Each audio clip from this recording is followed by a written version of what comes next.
everlasting tears. It's been 20 years since I've seen a human face. They were all obliterated to shreds by that thing. The thing showed no mercy to anyone. Everyone and everything was decimated upon recognition. Everyone, except for me. There was no warning, no sign, nothing. Just absolute destruction. The thing yielded. I was standing there in the middle of a street corner, eyes glued on my phone, and a woman screamed. A scream of absolute terror. A scream that induced physical shock in me. A scream that sounded like the angels of death were coming to take me. Just like that, the woman was scooped up by the thing and taken away to God knows where. Chaos broke out, everyone scrambling to get away. But the thing did not discriminate. It eradicated every item in its path, leaving no room for a human breath. Standing there, unable to move or make a sound, fearing that I'd be its next victim. Quickly as it came, it left, disappearing into nothingness, and only leaving debris of a once functional society. I ran as fast as I could. 1, 2, 3 miles until my legs locked, and I collapsed from shock and pain. I lay there in my own sweat and salty tears, realizing that everyone was gone. Nothing was left. Not even a speck of dust was spared from the wrath of the thing. Unsure of what to do, I did the only thing my body was capable of. I sob into my hands, loud and uncontrollably. Between sobs are the accusations.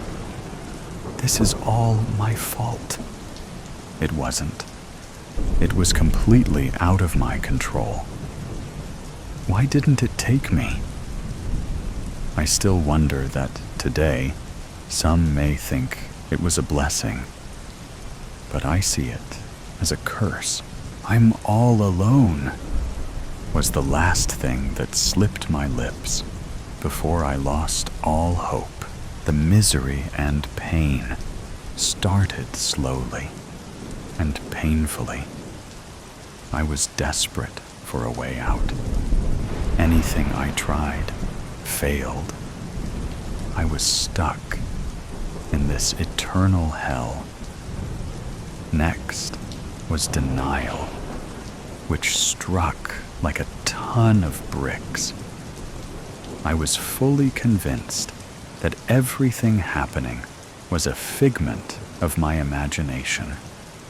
I was hallucinating, in a coma, suffering a concussion. Any excuse to justify this dreadful reality. The thing never came back. For so many years, I wished it would.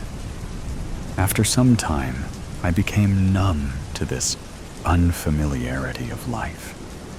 To distract myself, I began to explore new places, see the world for what it was, a dry, deserted wasteland with nothing but me.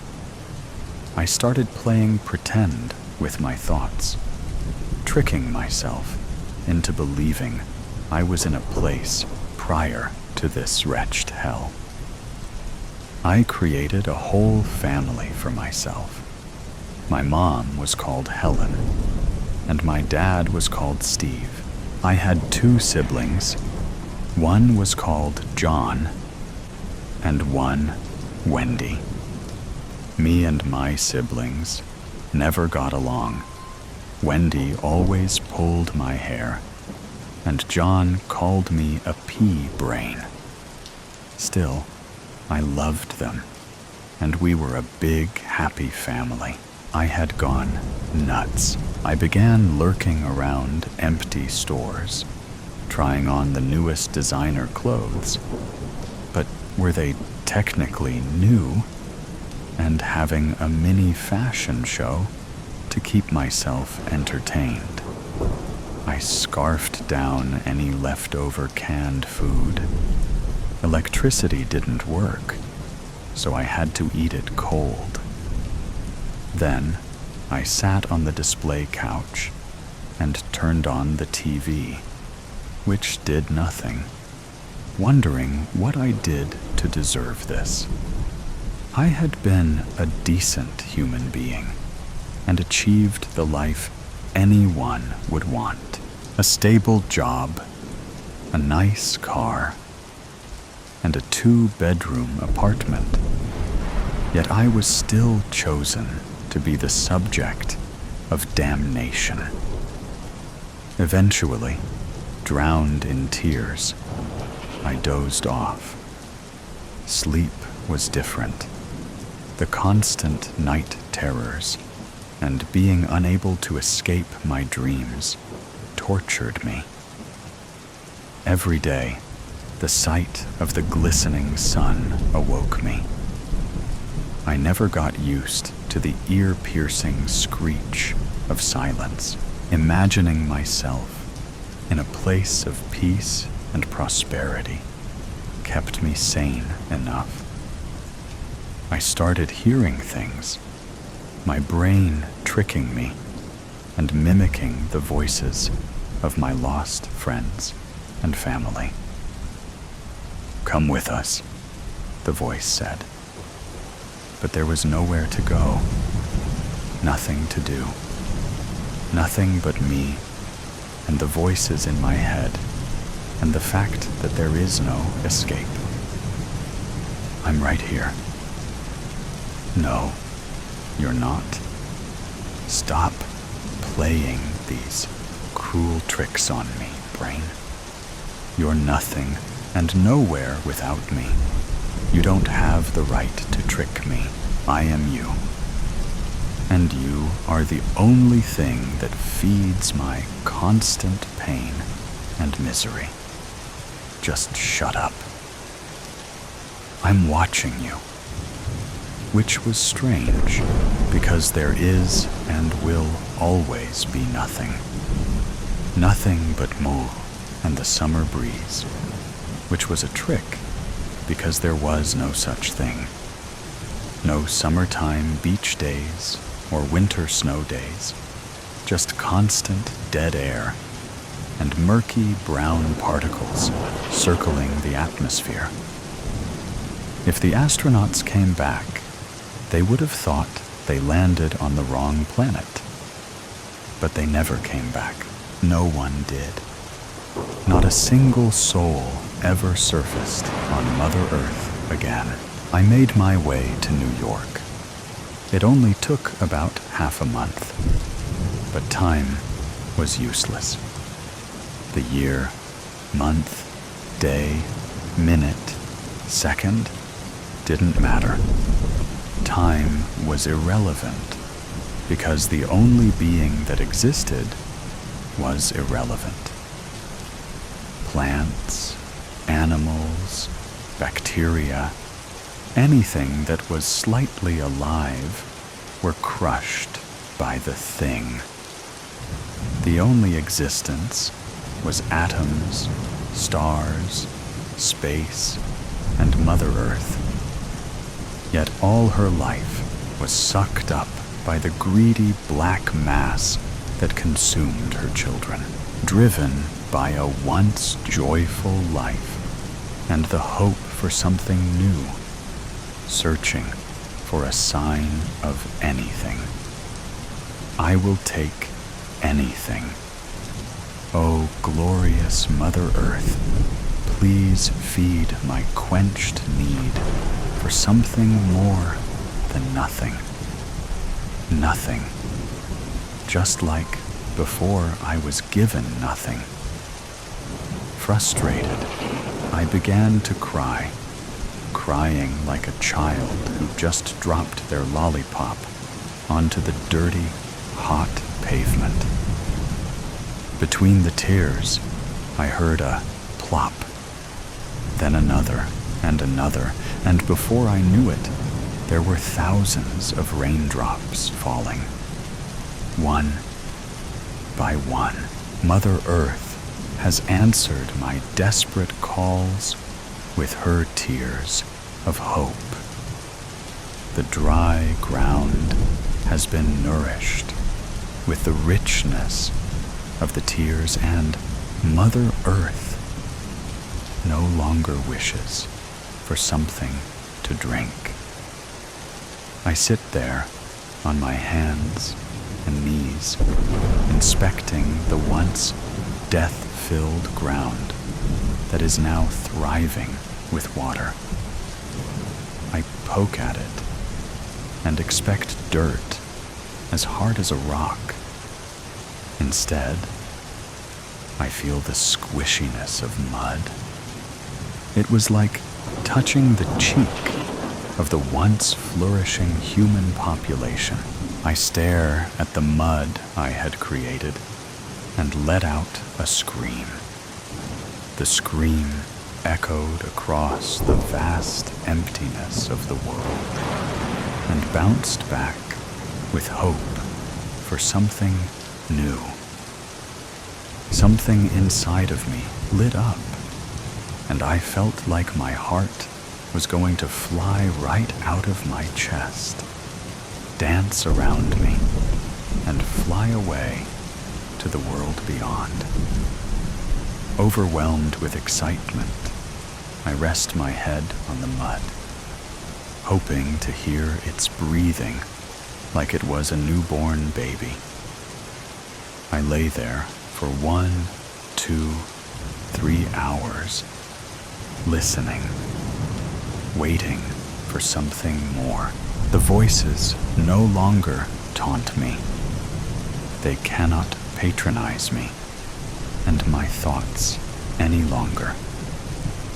A deep breath and the sound of nothing filled my ears. Nothing but the sound of the breeze. Mother Earth has given me the milk from her breast and allowed me to suckle on her glorious freedom and chance for something other than nothing. A single tear slipped down my cheek as I cry for the absence of nothing. As I cry for Mother Earth and her generously answering my prayers, I cry for me and for humanity and the thing, which is weird because that thing is the sole reason for my eternal suffering on this glorious planet that was overthrown by death. That did not matter anymore. The only thing that mattered was the spark of hope that ignited the once deceased light bulb. A deer, a sign, and a tree prologue. The buck emerged from the line of pine trees, sniffed the warm fall air for any danger. He then strode across the mist-covered, grassy field, eyeing the weeds growing along the fence line. As he chomped on the weeds and grasses that grew along the wire fence next to the road, it failed to notice the timber rattlesnake that had been resting in the weeds as well. When the buck's hoof stepped on the rattler, the snake struck out and bit the leg. Once and again, the buck reared back and kicked at the snake. The buck then began to walk away, but only made it a few steps before the poison took effect. Its legs became stiffer, then stopped moving altogether. As the buck heart stopped, the buck tripped into the fence, knocking over one of the fence posts and a good portion of the fence as well. Attached to the fence post had been a no trespassing sign. The road Beatty Av, next to the field, was rarely used, so the buck simply decomposed into the ground. Life carries on. 2 years would pass, and the buck had all but disappeared when David drove his delivery van down Beatty Ave. His mind was not on work, but on the loss of his wife and mother of their 3 boys, just a few months prior. Now working 2 jobs to keep the boys in the same house until the insurance company paid him what he was due. David looked at the row of Christmas trees in the field across the road. Like a tsunami, dread flooded his brain. This would be the first Christmas without Kathy. David had been dreading this time. Everyone told him the boys were young and would be fine. He would have to make a list of things to buy the boys over the next couple of months, decorate the house. Would he have to make cookies, as Kathy did with the boys? Or maybe he could ask his mother or mother-in-law to help. They were both always offering help in any way. His mind filled with thoughts of Christmas. He missed the turn off Beatty Ave to where the packages he needed to deliver. Cursing himself, he had to drive an additional 2 miles to find a driveway to turn around in and get back en route. Stay awake and pay attention, old boy. The last thing you need is to get into an accident, he said aloud to himself. David made his delivery and took his time walking back to his truck, taking deep breaths of the cool country air to clear his head. Putting his seatbelt on, he made the decision to call the grandmothers, and hard as it may be, ask for their help. He felt good after coming to this decision. With their help, it would be a good Christmas for the boys and himself. Driving back down Beatty Ave, he let his eyes wander over the row of pine trees again. This time, no tsunami of dread, but one of happiness. He slowed his truck to a stop when he saw a cardinal bouncing from limb to limb on one tree. David's mind seemed to relax for the first time since Kathy's death. After completing his deliveries, David returned home and immediately called his mother and then Kathy's mother. Both were thrilled to help. Over the next 2 months, the mothers talked to each other and made a schedule of when cookies would be baked and the tree put up. The boys were very excited to be spending time with the grandparents. Both grandfathers, after finding out what was going on, joined in. It was building up to be a good Christmas.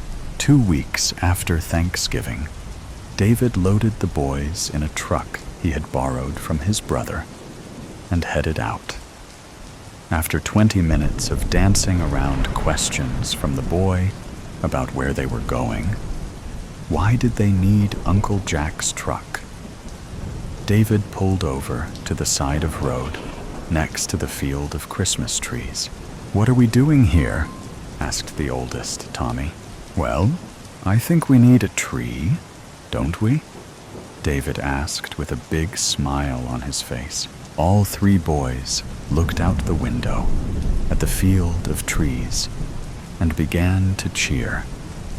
Chad, the youngest, began making chopping motions with his hands. "Can I cut first?" he asked with a huge smile pinned to his face. "Here's the plan." David told his boys, "I was thinking we'd dig up the tree and bring it back home. Then, after Christmas, we can plant it in the backyard. What do you think?" "Mommy always loved Christmas trees," Chad said, still holding the smile on his face. But tears were gathering in his eyes. David could feel the mood in the truck change with Chad's statement. He inadvertently popped the happy balloon. He had to say something to bring joy and happiness back. "Yes," she did. "That is why I thought we could bring one home and keep it all year in the backyard," he said quickly, hoping this would help.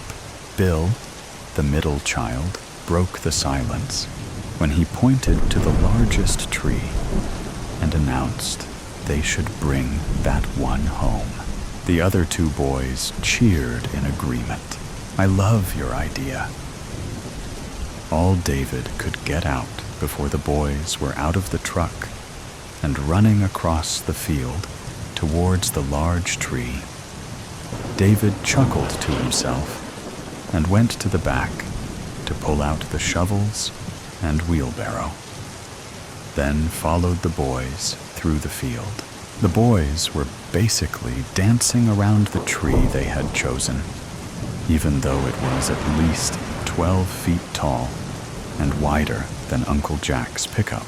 "Boys, boys." David had to call several times to get their attention.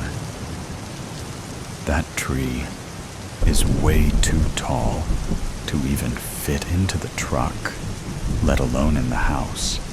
We can just trim some off the bottom to make it fit," Tommy said, looking up and down the tree. "Even if we could make it fit, there is no way the four of us can carry it to the truck." "Buddy, I was thinking of this one."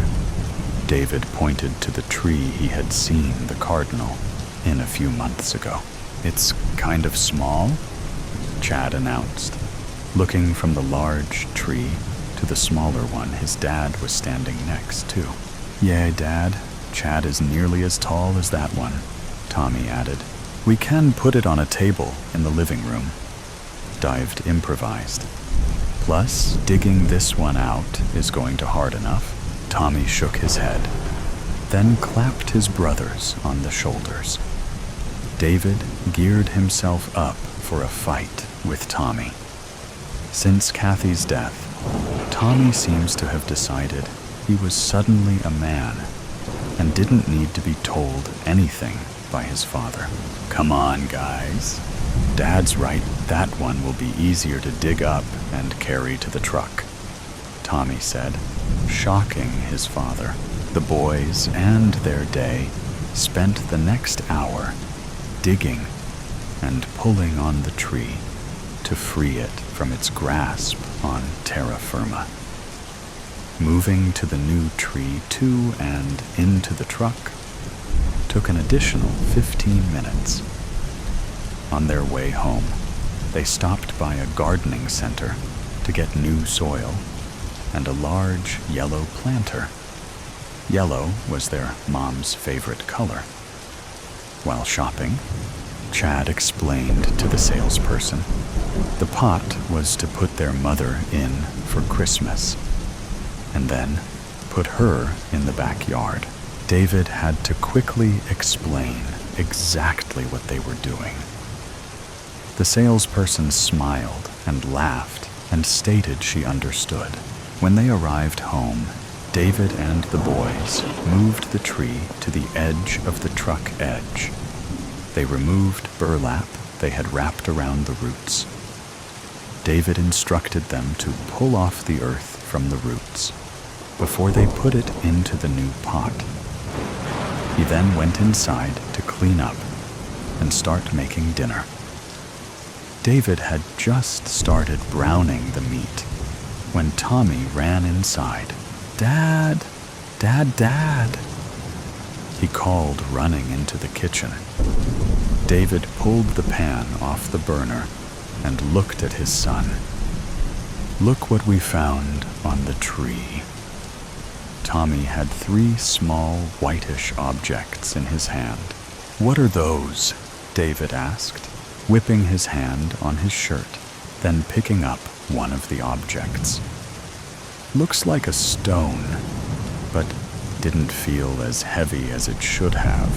I think they're finger bones," Tommy said, with a serious, straight face. "You see, the bigger one goes right here on your fingers." Tommy placed the longer of the bones on his finger between the first and second knuckle. "Well, Dr. Leet, you may be right," David said, with a little more concern in his voice than he meant to. "How many did you find?" "Just these 3, Tommy replied. "Tommy, we found some more funny stones," screamed Bill from the garage. David grabbed the remaining bones from Tommy's hand and put them on the kitchen counter, then pushed Tommy towards the garage. Once back in the garage, standing at the back of the truck, Chad was holding a hand full of bones that looked just like the ones Tommy had brought him. "Okay, boys," David said, looking outside the garage to see if anyone had heard Bill screaming his announcement. Not seeing anyone, he ushered the boys inside. "Let's get washed up for dinner now." "But Dad, we're not done yet," Chad mentioned as he pulled another clod of dirt off the root ball. David paused. "It will be easier once the dirt is all dried out." During dinner, David was quiet as the boys chatted endlessly while eating tacos. Halfway through dinner, David excused himself and took his cell phone into the living room. When he came back into the kitchen, he addressed the boys. "Guys," David started, then took a deep breath before continuing. "Don't be." David's mind went blank. He wasn't sure how to continue. "What the matter, Dad?" Tommy asked through a mouthful of tacos. "No easy way to say this," David bravely started, then immediately faltered, looking in the faces of his sons. "Okay, here it is. The special rocks you found today, cleaning out the roots of the tree. I think they are bones from fingers." Tommy, who had made the discovery, was not surprised. Bill looked at his fingers as if the bones might be his own. Chad took advantage of everyone else being occupied and grabbed the last taco. 20 minutes later, a police cruiser, followed by an unmarked police car, pulled into the driveway. Over the next hour, the 2 police officers examined the root ball, while a crime scene detective collected the found bones and searched the roots for more. The detective had taken David into the living room to speak to him. Tommy, Bill, and Chad stood in the driveway and watched the police working. David came out a short time later and without speaking to the boys, walked over to the neighbor's house and returned with the neighbor, Mrs. Atwell. "Boys, I need to go with the detective, and I'll be back. Until Mrs. Atwell is going to watch over you. I want you on your best behavior until I get back." Bill was the only one who responded. "Okay, you be good too," which brought a smile to David's face. The police finished collecting the bones and searching for the tree ball. They took the 2 shovels used by the family to dig up the tree, and then they left. It was after dark before David returned and collected his children and took them home. Over a pizza dinner, he told them he had taken the detective to the field where they dug up the tree. He explained that they had sort of illegally took the tree, but the detective said not to worry about it, and we could keep the tree. The 2 younger boys cheered. 3 days later, the detective called David back and explained they had found a complete skeleton in the hole they had removed the tree from. A forensic anthropology team responded and determined the body had been buried between 50 and 60 years ago. David expressed his thanks to the detective and said he would think about how to break it to his sons. David heard the detective take a deep breath, then explained he will have to do it sooner than later. While on site, the detectives found 7 more bodies buried under tress in the field. The field used to belong to a notorious mafia associate. The detective believed the bodies in the field were victims of mob hits. The news has already caught wind of the story, so they may be showing up for interview with the man who broke so many open homicide cases. Now it was David's turn to take a deep breath. He thought of Kathy and smiled to himself. She always had a way of making him forget bad things. Swiped. He's here. And he's just as hot as his pictures, Charlotte texted from outside of the cafe. She moved 2 steps to her right.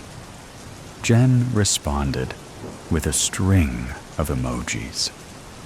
Bearded man face, burning heart, guy and girl, kissing faces.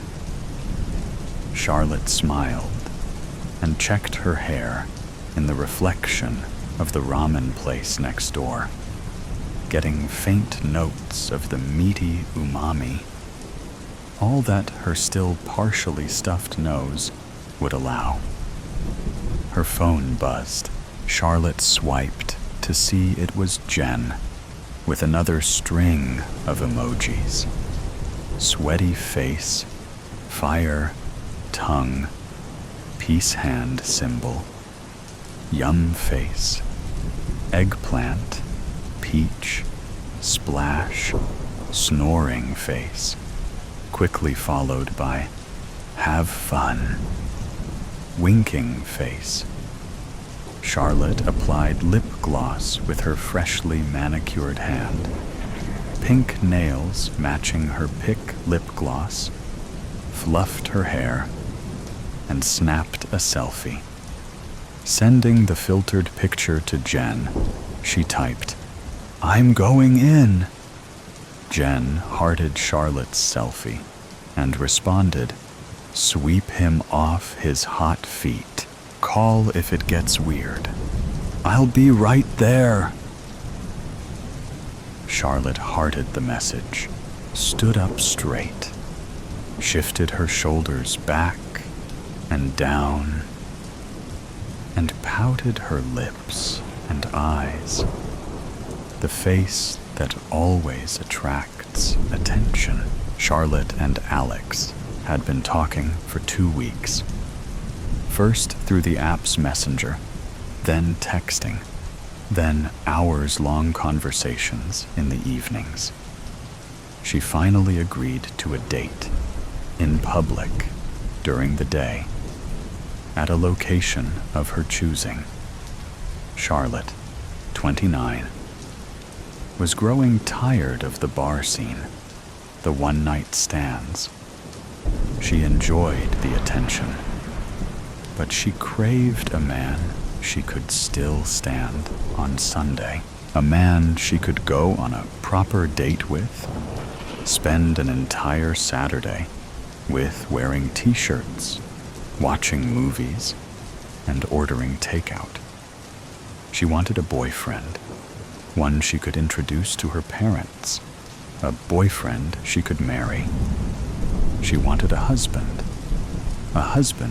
who would help her raise her son. Charlotte's family came from old money. Her parents still lived in the plantation house where she was raised, the house that her father inherited. Her father drank bourbon, neat. He married his high school sweetheart. His wife had no need to work. Her working would only reflect poorly on the well-to-do family. They had pure-bred golden retrievers. They went to church on Sunday mornings. They had one perfect, gorgeous girl who had the world handed to her on an antique silver, lace, doily-lined platter. Her AKC-registered puppy by her side. She had a tutor and made straight A's. She went to Sunday school and could recite scripture. She played piano. She was a cheerleader and homecoming queen. She attended a debutante ball at 16 when she presented her parents a sonogram image of a 9-week-old life almost 2 months later.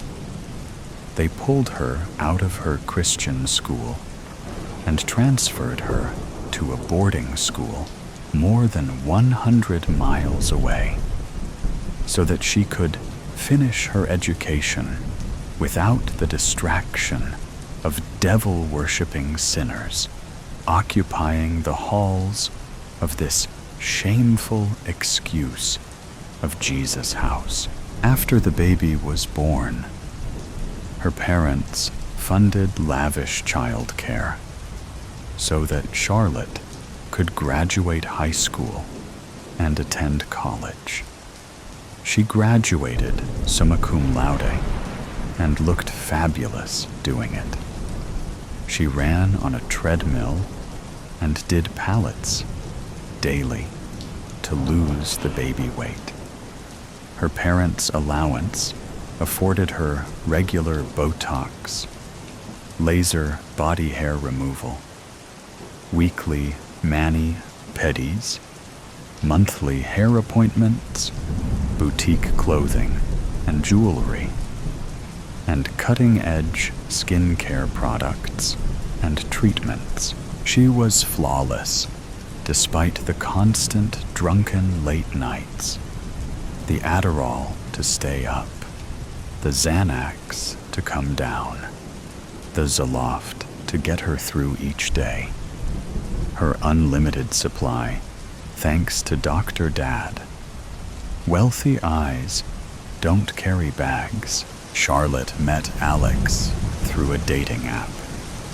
She swiped right without reading his bio, which she intended not to do. She wanted a boyfriend, not a boy toy.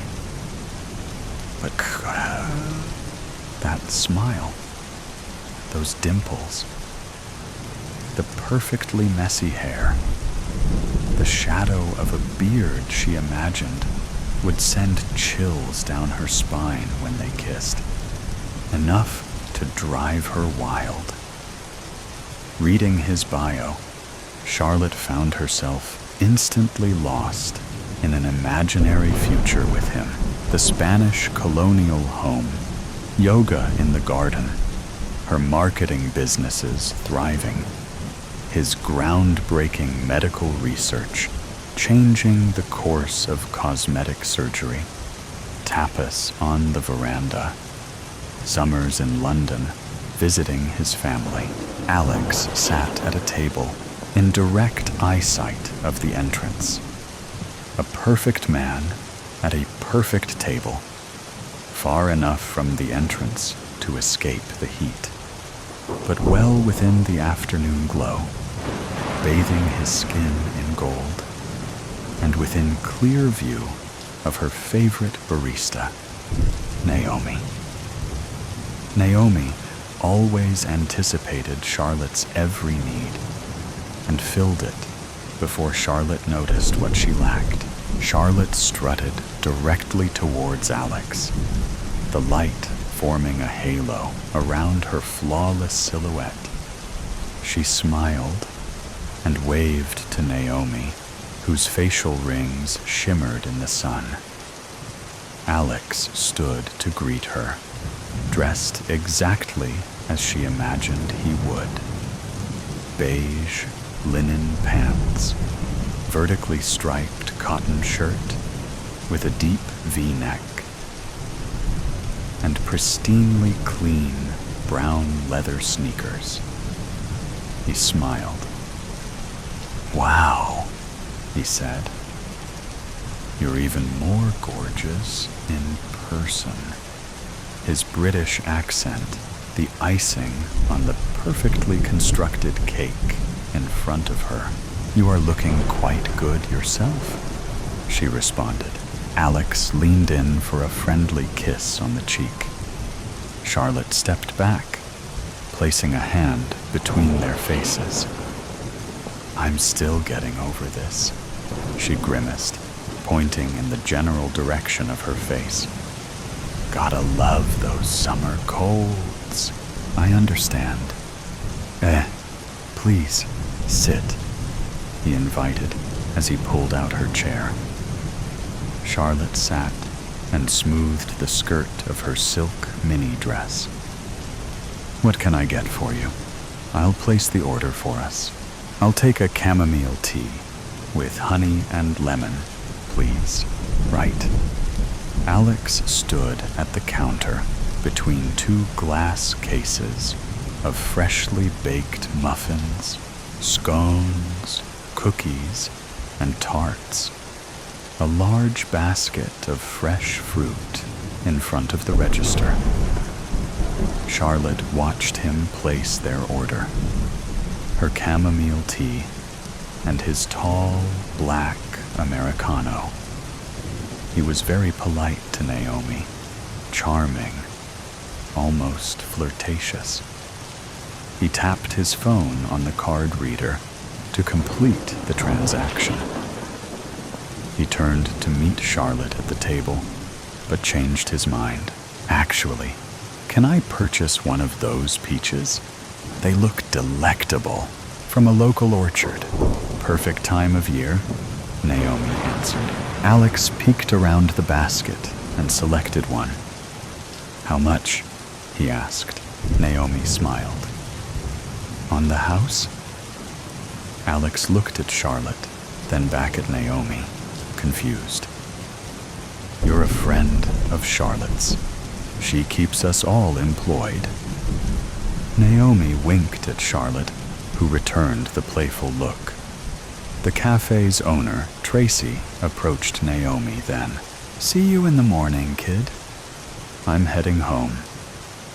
She slung her computer bag over her shoulder, exposing a bandaged pinky.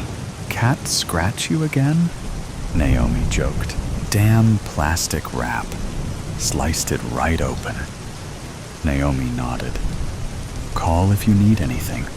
Otherwise, I'll meet you here, bright and early," Tracy said sarcastically. "You know, you can just give me a set of keys, and you can sleep sometimes." Naomi called to Tracy on her way out. Tracy smiled and winked. "Keep up the good work, kid. You'll get there." Tracy disappeared into the sunlight. Back at their table now, Alex joked, "I didn't know I was with a local celebrity.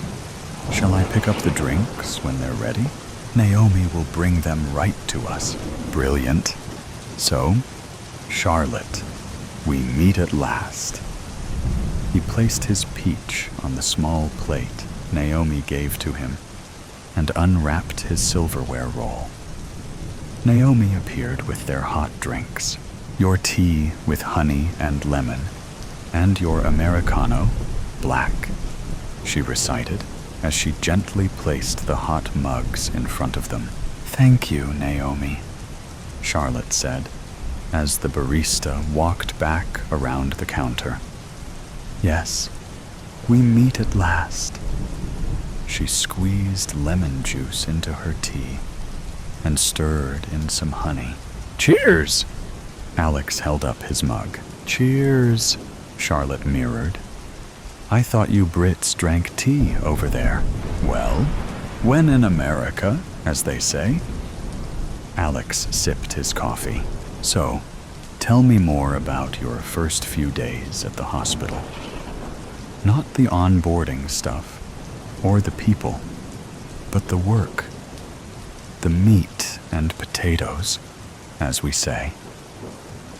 Charlotte rested her elbows on the table and cradled her chin. She was all his. "Right. I mean, where to start? I am just gobsmacked." Alex's face lit up. "The operating theater they built is suited for the Queen. Top surgeons will fly in on a weekly basis for my lecture. From there, training. Who would have thought my research would have the reach it has? And cosmetic surgery is growing more and more by the day due to increasing accessibility. Now just imagine. I mean, costs will be reduced considerably." As Alex went on with his research, Charlotte drifted off into daydreams. She wasn't interested in his work. She was interested in his paycheck, his face, and his body. She nodded and smiled, raised her eyebrows from time to time, inserted an interested "oh" occasionally. As he talked, she devised a plan to hook him for good. Before he knew what hit him, he would be her husband, stepfather to her son. She entertained his dissertation about facial symmetry and flesh, even as Naomi visited to see if they needed anything. Alex's eyes were locked on Charlotte's, so animated, eyes wide, arms gesturing this way and that. Charlotte gave Naomi an apologetic look and motioned that they were fine. Naomi turned to walk away and stopped dead in her tracks when she heard Alex describe human flesh with the same excited tone he used to describe the peaches. She glanced back at Alex, whose back was to her.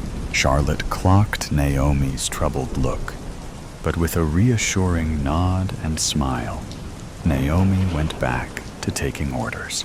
"Would you like to see it sometime?" Charlotte heard Alex say. Caught off guard with the question, she asked, "See what? Surgery?"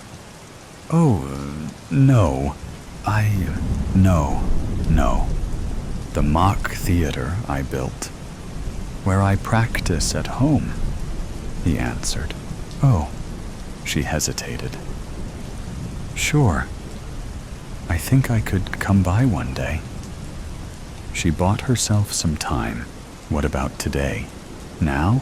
My place is just around the corner. What do you say? Well, I still have this cold. One outing in a day is probably all I have energy for, she said nervously. Anyhow, I can probably demonstrate on this peach, now that I think of it. Do you have a pen? Charlotte dug into her Gucci bag and located a pen. Before handing it to Alex, she discreetly took her phone out of the bag and placed it on her lap. Here you go, she said, as she steadied her hand. He took the pen without looking at her. Alex drew 2 lines on the peach. Like I was explaining, if the cheekbone is here, he pointed at a line. You want to make your incision precisely. He took up the butter knife and carefully placed it along the second line. Here. He punctured the skin, juice escaping the fruit, dripping down the peach. He smiled and applied more pressure, exposing the meat inside. Veiny, juicy, fleshy. Yeah, Alex said, smiling. Yeah, he said again, almost laughing. Charlotte looked for Naomi at the counter. She was distracted by a line of customers, unaware of the peach mutilation. What do you practice on? At home? She asked Alex. Pigs, mostly. Dead. Donated to science, he answered, as he used his napkin to wipe the liquid evidence off his hands. Pigs, mostly. So, pigs, and you know there is just no comparison to the beautiful, fatty flesh of a live human. Alex's eyes were wild, glued to Charlotte's. I have the nanny at home. I really should be going, she mumbled as she gathered her bag and started to stand. Just let me show you this last thing, right? Then you'll go and get some rest? He retrieved his phone from his pocket, looked at the screen to unlock it, and opened an app.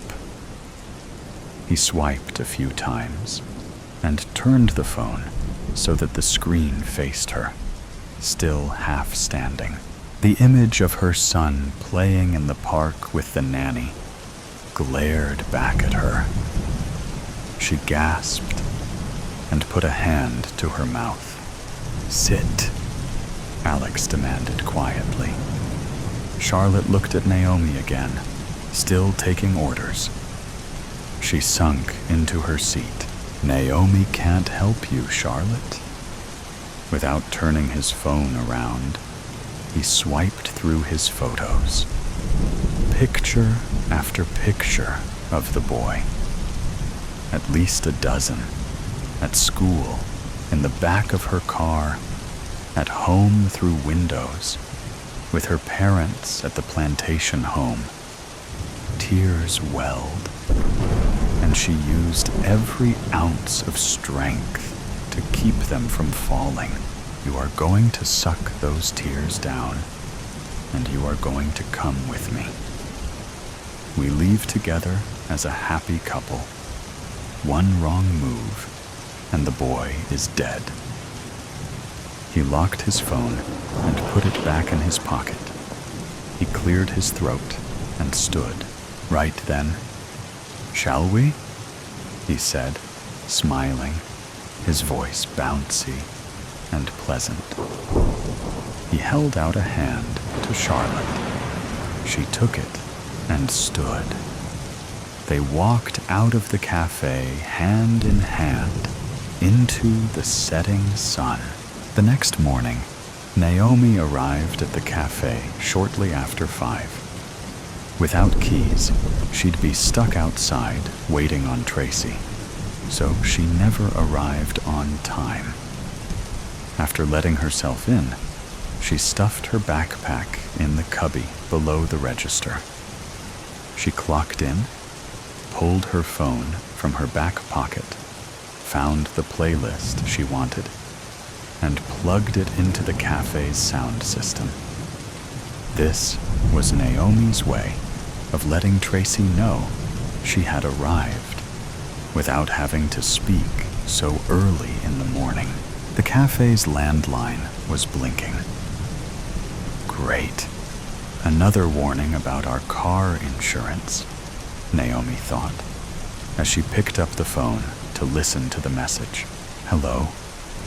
I know this might sound strange, but my friend was there yesterday to meet a date, and now I can't get in touch with her. We talk every day, especially after a date. Her name is Charlotte. She's tall, blonde, beautiful. She was meeting a guy named Alex, a doctor from London. She texted me right after 4 to tell me she was there. I don't know how long they stayed. Anyway, if anyone knows anything, can you please give me a call? I have to wait 24 hours to report her missing. It's just not like her. My name is Jen, by the way. Jen said her number before Naomi had a pen and something to write on. So she started the message over. At the end of the second listen, Naomi wrote down the number on a napkin and placed it under her phone. She wasn't calling anyone at that hour. Besides, Naomi sort of knew Charlotte. She wouldn't be surprised if she left with the weirdo and was still naked in his bed, sleeping off another drunk. Naomi continued with her morning routine. She opened the bin of Colombian breakfast blend beans. She grabbed the large scooper and looked down at the beans. She screamed and dropped the scooper. "Tracy," she pleaded. "Tracy, come out here." No answer. No sound. She pulled her phone off the cord, music still playing through her phone's speaker, and dialed 911 without pressing send. She looked around and tiptoed back to the coffee bin to confirm her nightmare. 2 pinky fingers, lifeless on a pile of beans, one with a perfectly manicured pink nail, one with a band-aid wrapped around the knuckle. "Oh, God!" she cried. She noticed a piece of paper sticking out from the manicured pinky. At closer look, the paper had writing on it. A note. With a trembling hand, Naomi reached into the bin, carefully maneuvering around the fingers. She grabbed a corner and quickly yanked the note out, shrieking, "Squeal, and you're next." She slid to the floor in hopeless panic. Note clutched in one hand, her phone clutched in the other. The Beatles' "I Want to Hold Your Hand" played softly from her phone. Bloody tea leaves and fucking coffee beans. They banned folks from toting teapots and kettles, classifying them as weapons of war. Frank remembers clearly that day, the day Dictator-in-Chief declared a state of emergency. Remembers all the stooges and quislings who clapped. Remembers the collective liberal orgasm, and how the elites, academics, and cultural icons collectively smirked. Then came the run-of-the-mill anecdotes. Soldiers whose scalded limbs had been, or had to be, amputated. Women whose lives had been altered because the long arm of the law couldn't prevent their partners from keeping tea leaves and coffee beans on their shelves, under pillows, and in their pockets everywhere they went. Even children were paraded about, exploited as a major reason tea and coffee had to be abolished from both street corner and corner cafe. Of course, Starbucks and Dunkin's went into a frenzy. Their lobbyists and plants in press rooms went to town. They were neither alone nor wrong. Frank and other tea addicts and coffee fiends went into overdrive too. Government officials, armed to the teeth, retaliated, confiscating cups, teapots, and everything construed as having the potential for making tea. Even bloody spoons. He fought back when they kicked his front door in. He was made a prisoner under the law, but worse, under a presumptuous therapist. 2. You think I'm crazy, don't you? You think I'm all bonkers? What makes you think I think that, Frank? That you just did it. What did I do? Tried to be clever. People like you? People like me? Yes. Like you. Yes. Like my wife. Educated. Yet godless. People like me loathe people like you as much as you hate us. She asked incessantly and prodded deeper. He eventually talked about war, about his role in the last one, and about man in general, and the eternal romance between him and war. He licked his lips and rubbed his hands together as he spoke. You want to know why man keeps to war, Miss Hatina? She nodded. War don't file for divorce. She choked on her own saliva. We'll come to your ex-wife later. Let's stick to the war for now. They talked about it briefly. A lukewarm room becoming warmer. If you've never watched a friend's head split in half, you've no reason to sit there and tell me about this BPST nonsense. All this PTSD, whatever the creature's name is called. I saw real creatures, fought real dragons. Death was both my enemy and soulmate. She sat there and listened, and listened, and listened. With 7 minutes on the clock remaining, she finally cleared her throat. I don't understand everything you went through, Frank, and I'll never pretend to. My job is only to help.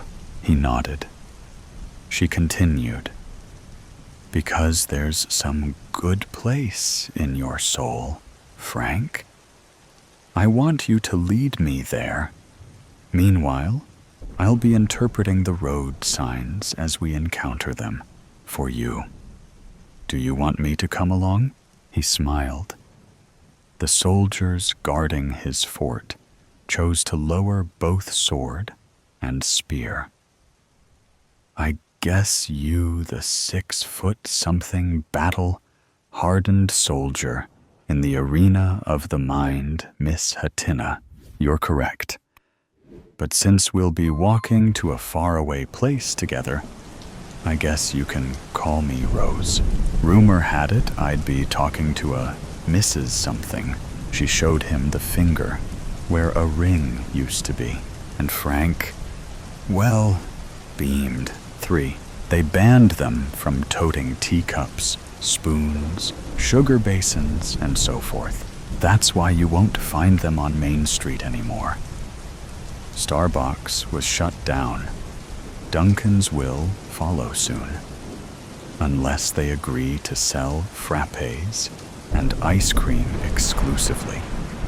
Beverages that don't burn women and children. Frank finds himself in a maze, zigzagging his way in the slippery alleyways of downtown Kiwagama to quench his craving for the hot stuff, a thirst he contracted on the front lines. Dilapidated buildings cry through rusty gutters. Neon lights stutter like a car with insufficient dinosaur juice. A black cat meows and crosses in front of him. A dog howls at the thinnest slice of moon cosmically possible. A drunk slips. His bottle turns to powder in a muddy puddle. Steam rises from a manhole. Dear steam. A whiff of it dances towards the moon. Like an apparition, a shadow appears from around the corner and whistles at Frank. He follows. Not long after, an iron door gaps its jaws open and swallows Frank and his guide. Men with steaming teapots and kettles on the verge of hissing surround him. The spouts are longer than Pinocchio's nose after his girlfriend asks how she looks in some silly Halloween costume. Salt water germinates from his every pore, and his bladder tightens as they frisk him. Satisfied, they conceal their beverage brewers in their roomy jackets. He's led up a staircase whose stairwells are carpeted by needles, broken bottles, and used condoms. The air is damp and putrid. Steam rises. Steam, steam, steam. He shivers from steam that refuses to be blown off. Steam that, left unchecked, will one day be sufficient to power a dystopian locomotive. A CCTV camera buzzes. Feet are dragged towards the door. Crimson light radiates from a peephole before the deadbolt clinks. "Come in," says a tall, broad-shouldered fellow with a huge scar waiting to spring from under his long beard and show its fangs. For, in every session thereafter, she helped him paint a picture. He talked about war, asked about university. She painted the experience in mostly positive terms. "Loads of hookups?" he said. They were getting too cozy. "Not enough," she answered with pouted lips. "I noticed a hickey on your neck the other day, coupled with what you just told me. Is that why you broke up? Cold intimacy, the lack thereof? Frank, this is all I'm going to say about this. I was once upon a time a happily married woman, until I wasn't. Well, that makes two of us, if it makes you feel better. You see, I might not have fought a war, but we've so much in common than you think." He beamed. "Do we now? I believe all humans have. What really happened, Rose? I understand the power dynamic here, but even Mussolini dangled carrots." She laughed. "Okay then. We got lazy, grew tired, and drifted apart. He blames me, and I blame him. You've kids?" "No, Frank, we don't. Do you date?" She froze and cursed herself for being sidetracked so easily. "Tell me about your upbringing, Frank." He talked about his childhood stammer, about his first crush, then opened up about his father. "All my friends had their dads present growing up. They went fishing, threw ball, showed up at games. What did I have? An absent dad and absent-minded mother whose descriptions of my pops when we had conversations about him were pretty ugly. Basically called him a brute. After which she'd tell me I was my father's child whenever I did something. Like what? Hit someone in the head with a bat. She jotted something in her notebook. He started to realize on his own how the heat of life and circumstance has been bringing him to a boil ever since childhood. No wonder he felt like exploding and powering steam engines while at it. He talked about how he found himself in a vortex of alcohol, syringes, and women with brown teeth and skimpy clothes as soon as he hit puberty. "Why do you think you went there?" she said, sipping hot beverage he said he'd never been a fan of. Truthfully, bigger boys convinced us smaller ones that was what being a man was all about. "But you didn't like it?" "Well, you know, even hell has its moments, I'd wager," she chuckled. "What changed?" "An STI," she giggled some. He saw it and chuckled wryly. "I realized being a man doesn't always mean you should die early or pointlessly. Like, if you're gonna die early anyway, like I always felt I would, why not spend your short life in the defense of others?" "You became a man." "Definitely. Served my country, came back, got married, had a kid. Then she left with another man." A long pause in which all the sound heard was sipping and stirring of tea. But ironically, the steam which rose to the ceiling and covered the room in a film wasn't from the beverage. It was from the purple reservoir of his emotions. She'd to turn the air conditioner on. After his kettle stopped whistling, she ventured, "How did that make you feel?" "That I should have died in the war." "What about now?" "Sweaty, hot, fuming, jealous." "I don't know." "You're lying to me, Frank." Redness reappeared on Frank's face. "I feel like shit, if you really want to know." "Why?" "That's what I'm here to understand, ain't it?" "I'm here to help. Just, it alternates between I screwed up, my wife screwed me over by screwing some screw up, or the screw up who screwed my wife screwed me over. My mind ain't sure what to hold on to." "Ex-wife now, Frank. Remember, she's water under the bridge now." A thick vein popped on the man's forehead. "She was stolen from me. She made a choice, Frank." His voice brewed a purple storm. "They took the house. My fucking house.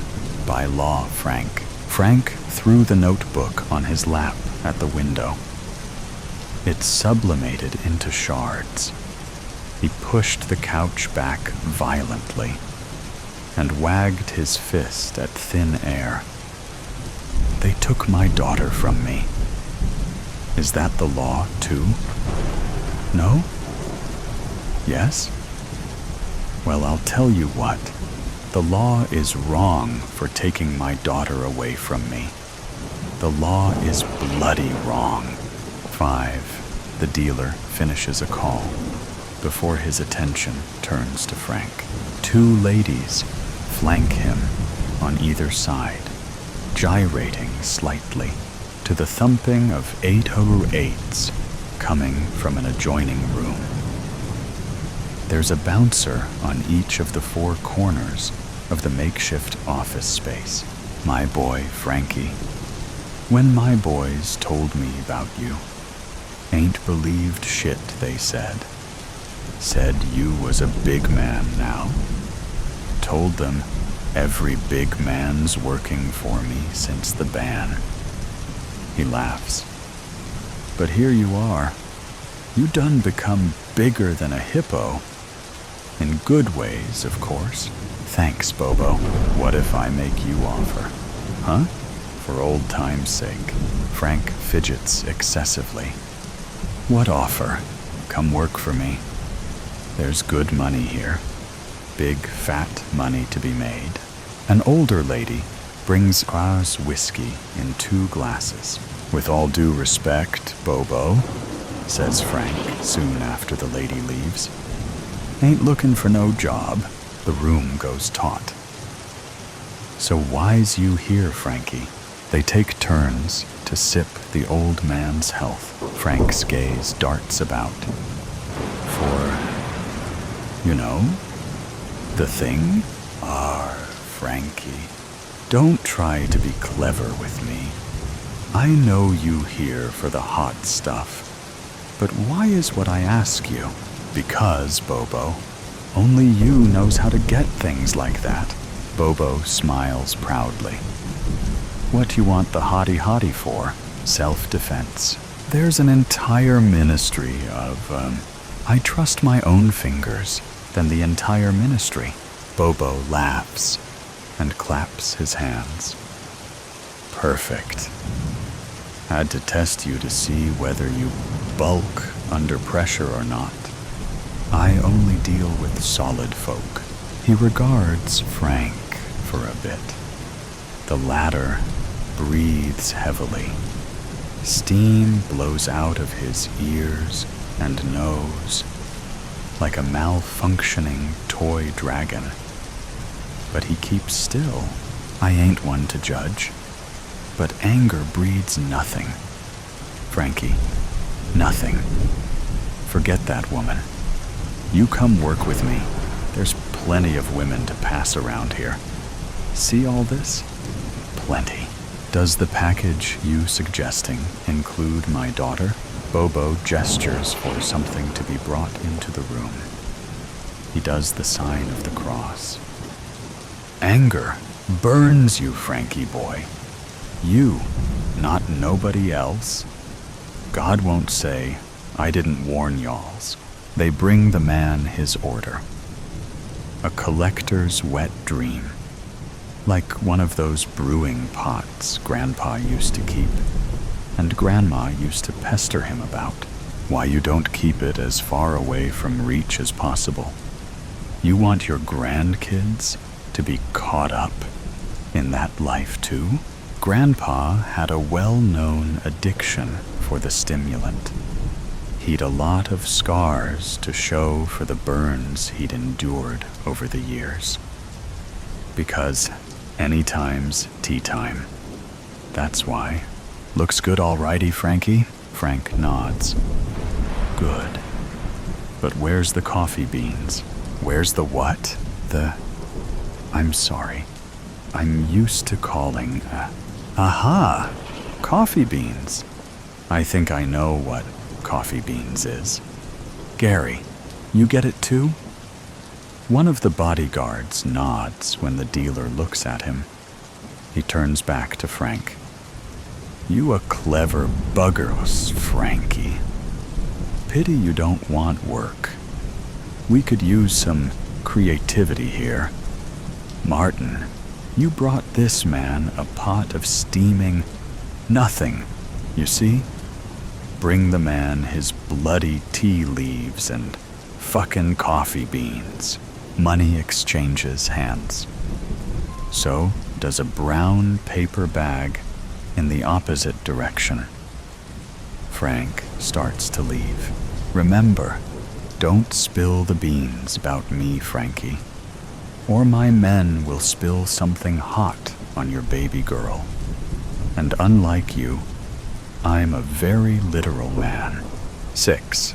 They texted and laughed and looked each other in the eye. When they looked each other in the eye long enough, the hands of her eyes pulled his face closer. Space between them crumbled. their faces rammed into each other's. Sparks flew. Passions exploded into groaning, screaming, and orgasms. They met at the office to talk about demons, online to flirt, and at her place to talk about the future. She showed him a diary she kept when she was 6. He noticed a particular motif. On every other page was a rough sketch of a girl carrying things like knives, razors, guns, and catapults. "You wanted to hurt someone?" Frank said, after kissing her bare chest. "Kill someone. Well, did you succeed? Not that I'm aware of. Who are all these people? Everyone. I hated everyone. My sis was too pretty. My cousin was too liked. Hannah Montana was too popular. She's in here. Flip a page. Again. There she is. God, you were so twisted. What changed?" She sighed. "A ballpoint pen and a teapot. What? We'd a bully at school. A boy who got away with everything. One time, I snapped and sunk my bic in his face. God, yeah. It was atrocious. Got me expelled. Mom thought I'd learnt my lesson. Grandma thought not. She boiled water in a kettle and called me over. Made me stretch my hands towards the pot. Don't tell me she poured hot water on your hands. Fingers. Yeah, that's a lot better. She's like, every time you let your anger boil over and think about hurting someone, think about this kettle. Today, I'm the one pouring hot water on you. But one day, it will be the world. I'm trying to understand her philosophy. But what does that even mean? Our anger hurts us as much as, or more than, it hurts the people we lash out at. When I'm angry, I think about how much hot water I'm pouring on myself. And it works all the time. Flip a page, again. There you go. That's you in a kitchen. That's me carrying the proverbial teapot. I substituted it for my weapons, sketched it over a knife or a razor. You can do it too. I'm an army man. They recently banned my kind of weapon. Well, I know you know where to get one if you really wanted it. Please think about my grandma's metaphor and me when you think about hurting anyone ever again. You will? I will. They kissed. His hand rested on a breast. Someone opened the door, saw them digging gems out of each other, and dropped the flower bouquet he carried. She leapt from Frank's lap and rushed after him. 7. Above all else, Frank hates liars.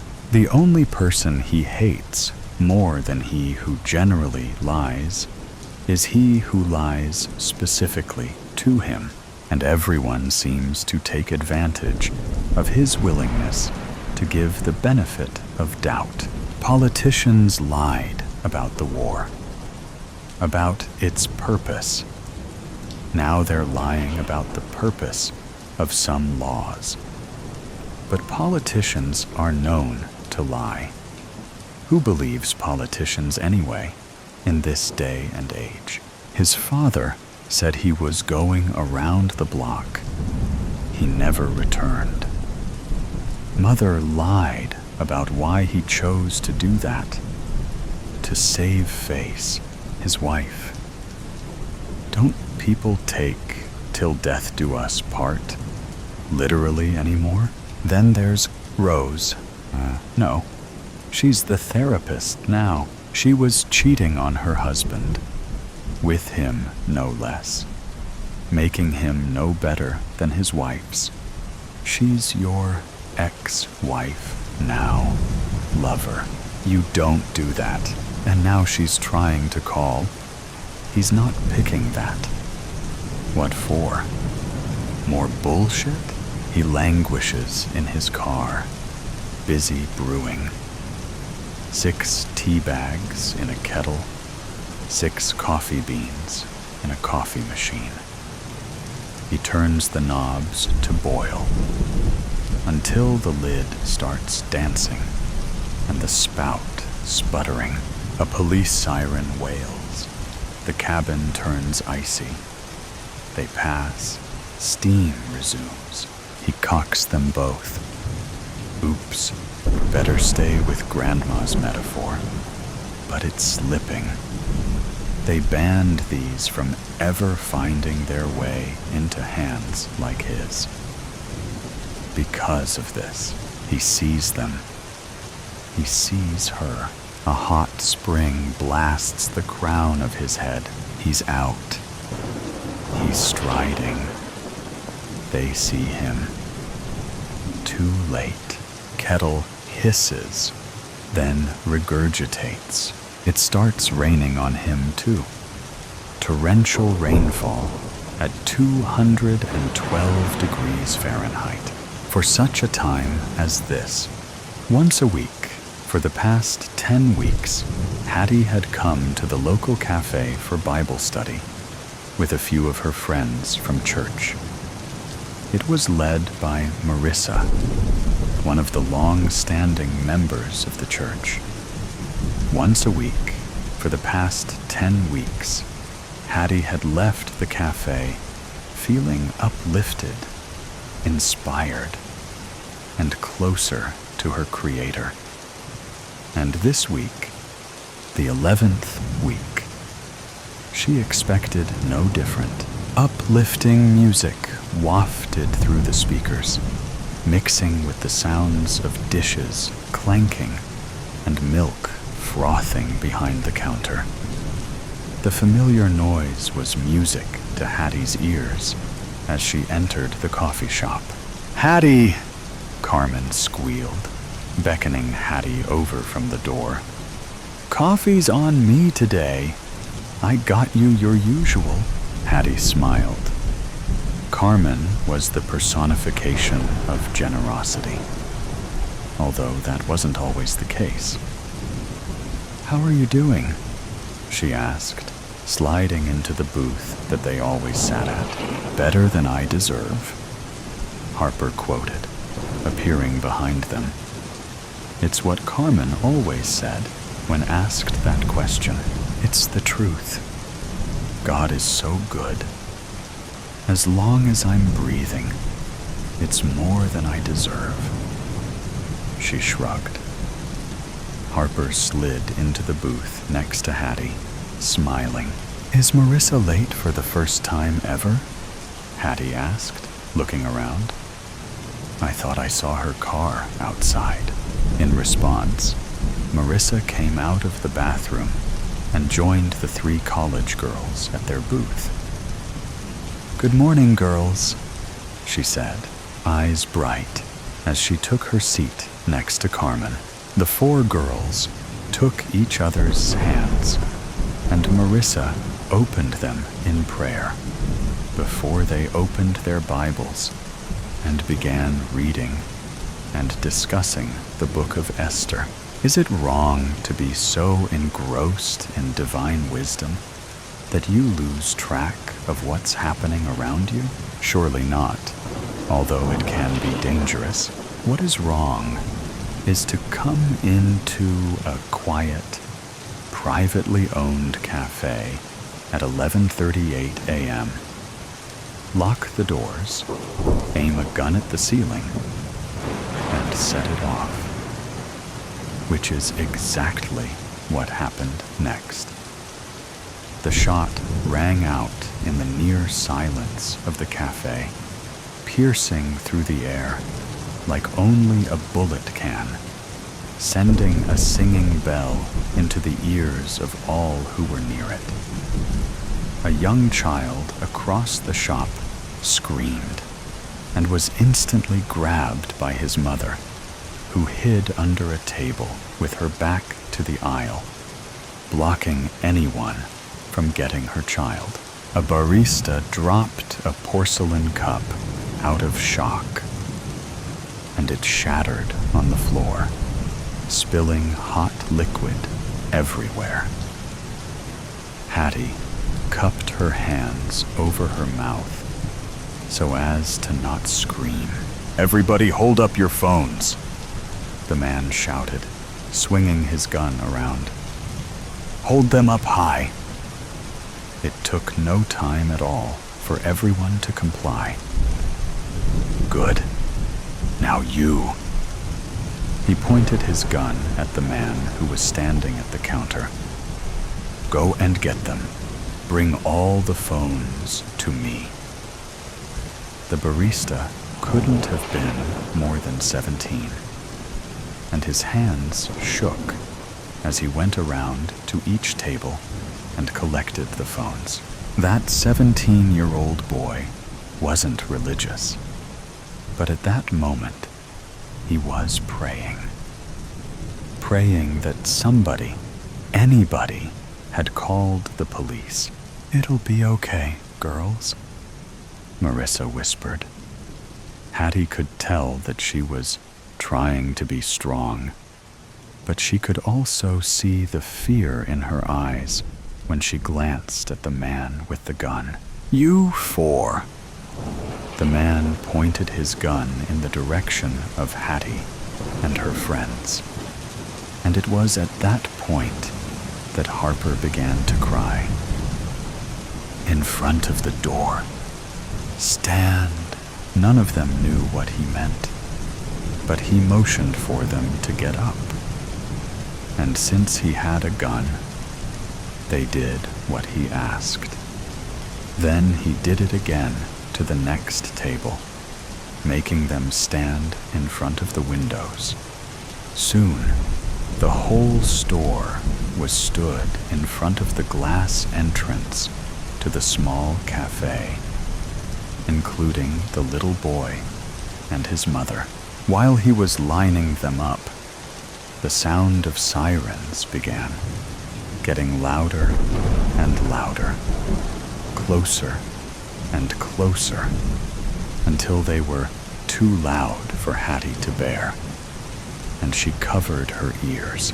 Henry Walker, an amplified and slightly muffled voice, said from outside, "This is the New York City Police Department. We have the building surrounded. Come out with your hands up." Of course, Henry did no such thing, but waved his gun in the air, almost as if he was saying, "Don't try me." Next to Hattie, Carmen was holding her necklace so tightly that her knuckles were turning white, while her other hand was entwined with Harper's. Marissa's lips were moving, but there was no sound coming out. She was praying.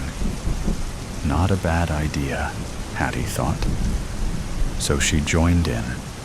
She closed her eyes and began to pray. As she did, words from the passages that the four girls had been going through came to mind.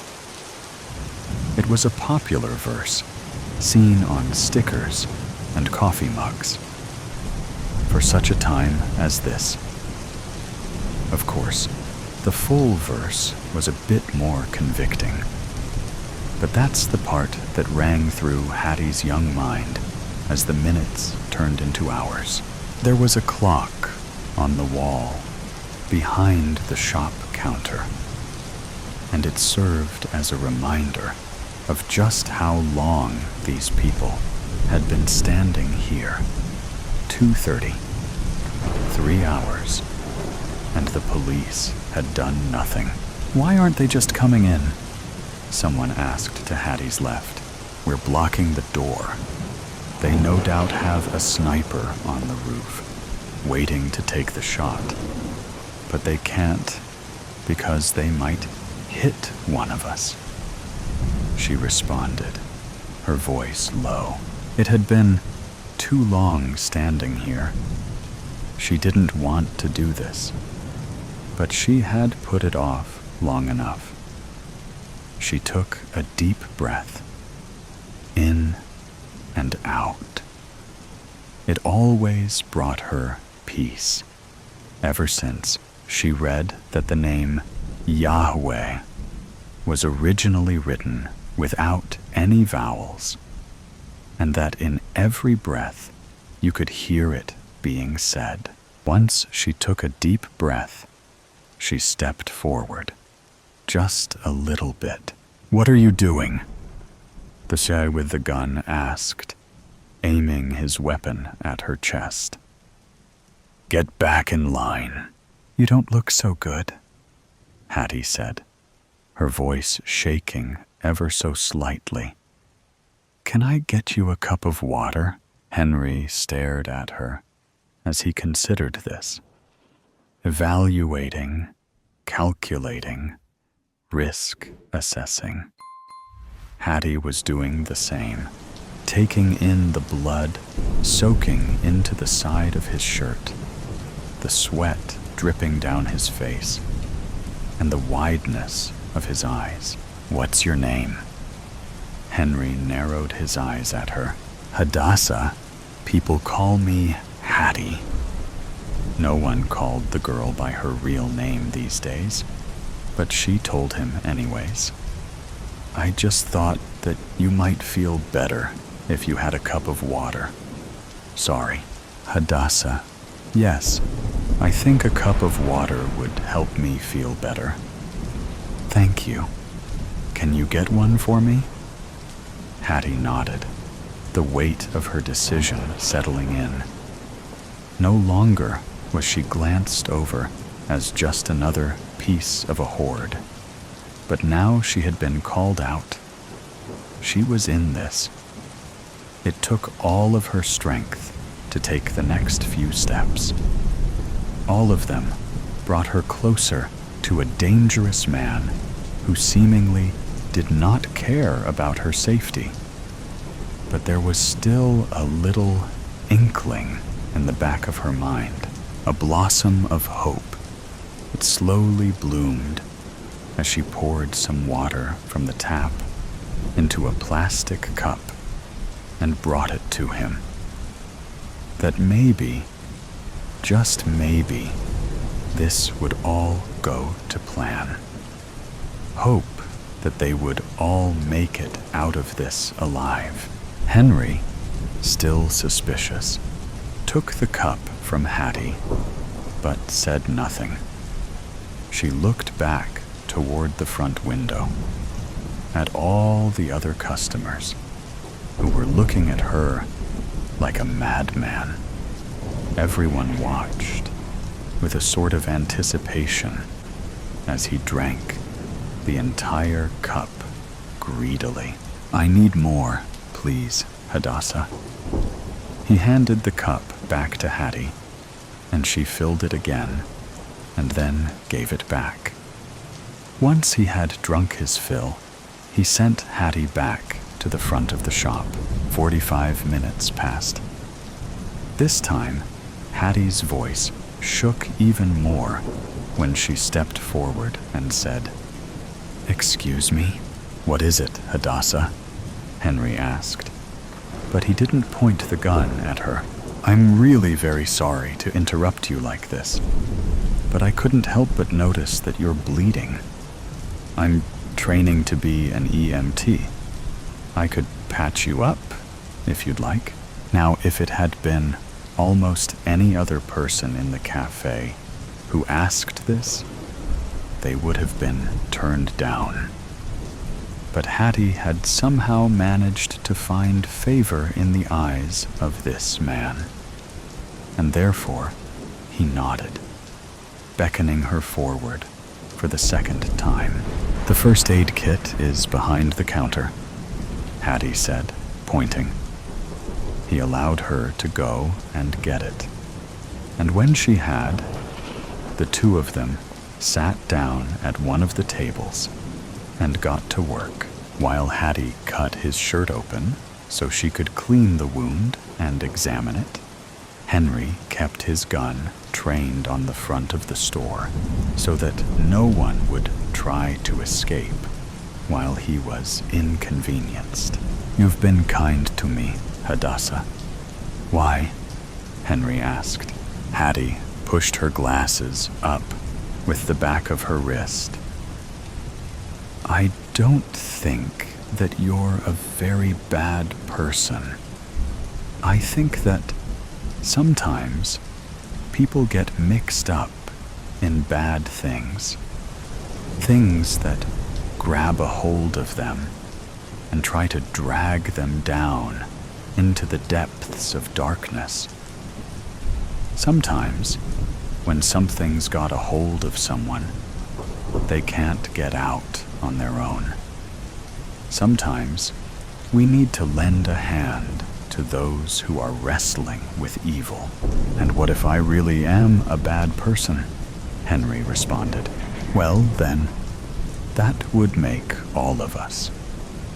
But there's a difference between a bad person and a bad person who's trying to be better." Hattie threaded some string on a surgical needle. "And if you'll allow me, I'd like to help you with that. I want to be the hand that gives you what you need to win this fight with darkness." It was truly a miracle that she had said all that without tripping on her words or messing up with her stitches. She tied the string off and cut it, then lowered Henry's shirt back down. The injury wasn't what she had been expecting. Honestly, she thought he might have been shot, but it was still a deep scrape that needed patched up.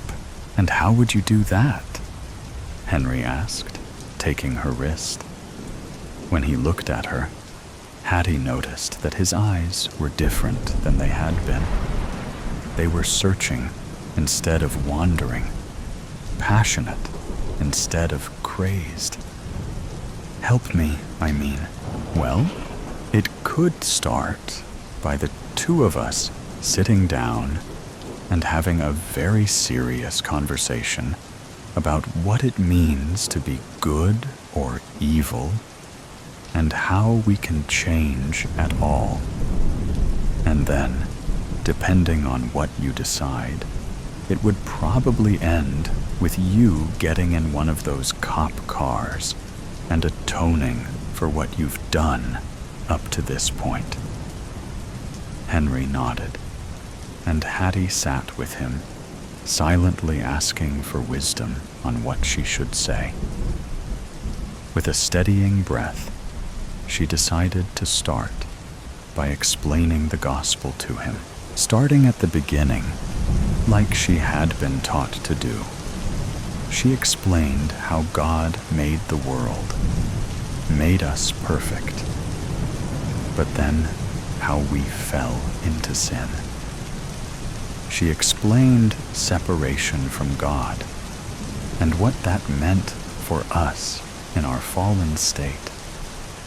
And then she told Henry, who was listening intently, as though this was the only thing he ever had to think about. "Henry, why are we here today? What made you decide to do this?" Hattie asked when she had gone through her spiel. "I got in with some rough people. We did something bad," he said, head in his hands. "Police pulled up, and I didn't want to get caught, so I ran. Figured I could do what they do in the movies and negotiate my escape. Wasn't till I got in here that I remembered." Henry looked up at Hattie, eyes shining with tears. Bad guy never gets out of the situation in the movies. "Okay." Hattie nodded. So what's next? Everyone goes home, Henry whispered, taking in a shaky breath. And I go to prison. Hattie stood and turned to the rest of the people in the cafe. And Henry put the gun on the table, away from him. Go home. Hattie told everyone along the window, smiling. Then she sat back down and faced the criminal before her, asked him how he was feeling, listened intentionally, only to him, while a SWAT team came in and surrounded them both. Henry had long since broken down into tears and was shaking with sobs so hard that he couldn't even hold his hands up in surrender. He didn't protest when they put the cuffs on him and read him his rights, or when he got it in the back of a police car. When it was all over, Hattie put her head down in her arms on the table. She did not anticipate how exhausting it would be to evangelize at gunpoint. Her friends came back in and laid a blanket over her, matching the ones wrapped around them. Shock blankets, they were called. Hattie, that was so stupid and brave, Carmen said, sitting next to her. Are you okay? I'm fine, just doing what had to be done. Hattie responded, looking up from the table to her friends.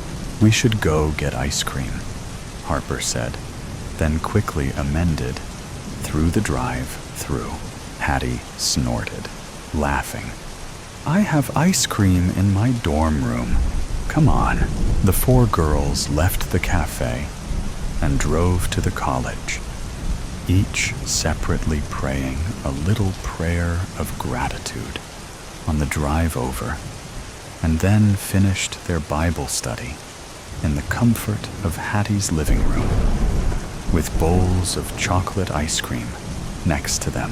When Henry's trial came 2 weeks later, Hattie attended.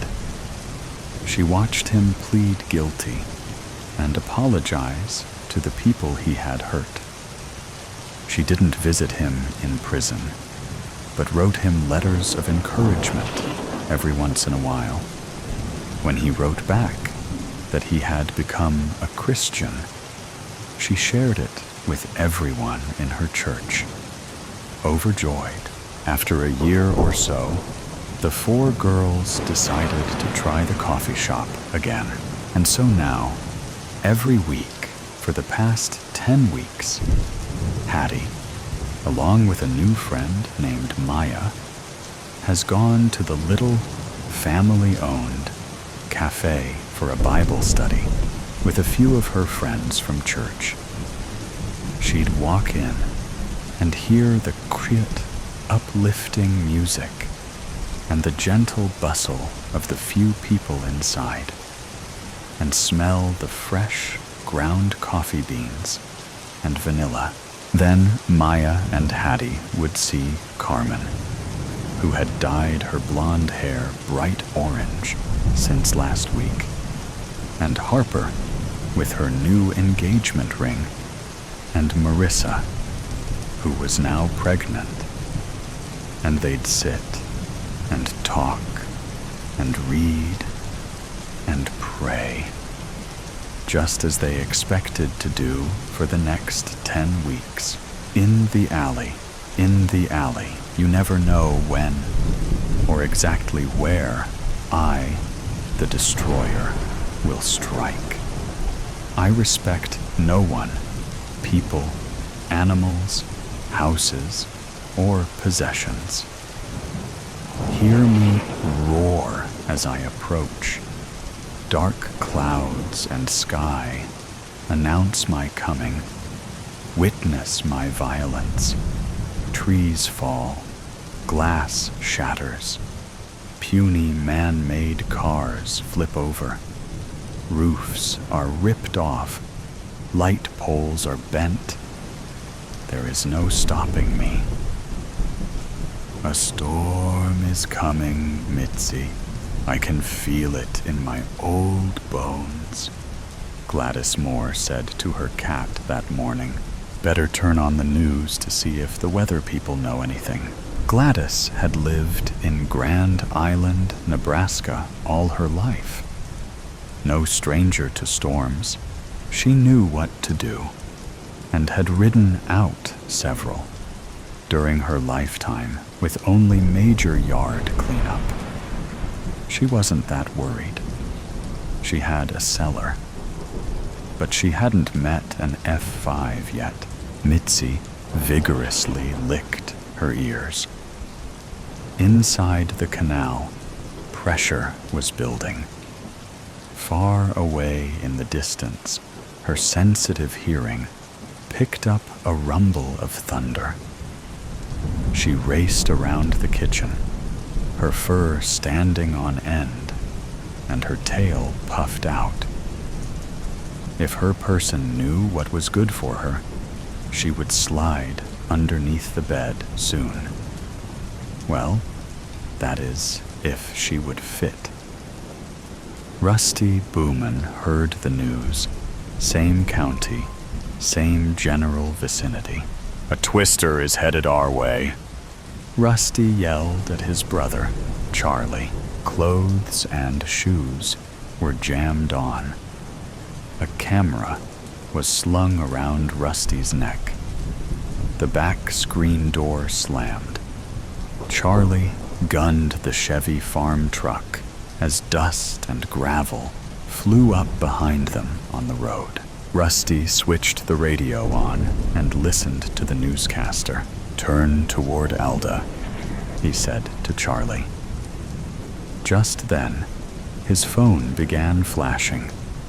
"This is the emergency warning system. Prepare for tornado near Alda and Grand Island."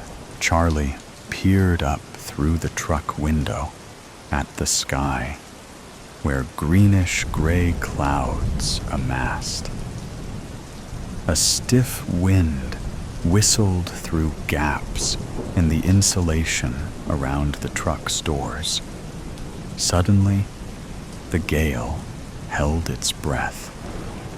The eerie silence momentarily chilled the simmering excitement of the young men. Charlie pulled to the road's shoulder. "This is it, Russ. Get the camera ready. Our names will be all over TV when we get a close-up picture of the funnel coming down. They will say something like, 'Young storm chasers capture tornado touchdown,' and we'll be famous." They jumped out of the truck, and Rusty adjusted his camera's f-stops. Later, what was actually said was, "Young storm chasers killed near Alda." Their pickup truck lay in the ditch next to the road. Who knows what happened to the camera and the pictures?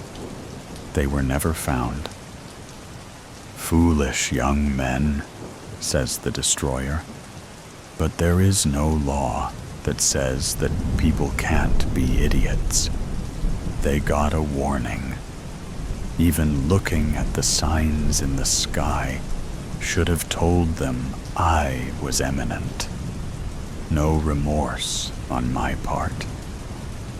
As soon as Gladys saw the darkening expanse above her house, she put on her sturdy shoes and hung a whistle on a chain around her neck. She called her neighbor, Torrance Fielding. "You headed for shelter?" she asked. "Need anything?" "Yep, going down to keep the spiders in the basement company. Got everything I need. You?" "I'm fine. Just got to sit it out." Her tornado safety list was checked. Food, warm clothing and blankets, a flashlight, first aid kit, her meds, and water. She put Mitzi in her carrier with a soft cloth on the bottom. After several trips downstairs with supplies and her beloved cat, she closed the basement door behind her. A transistor radio would give her news. She put on her bicycle helmet, lest something hit her in the head, well away from the small windows. Gladys planted herself in a chair with Mitzi on her lap. Mitzi hated being confined and restless. She squirmed and meowed. Outside, the wind rose and shrieked and howled like a possessed animal while they waited and waited. Fear shivered down Gladys's spine.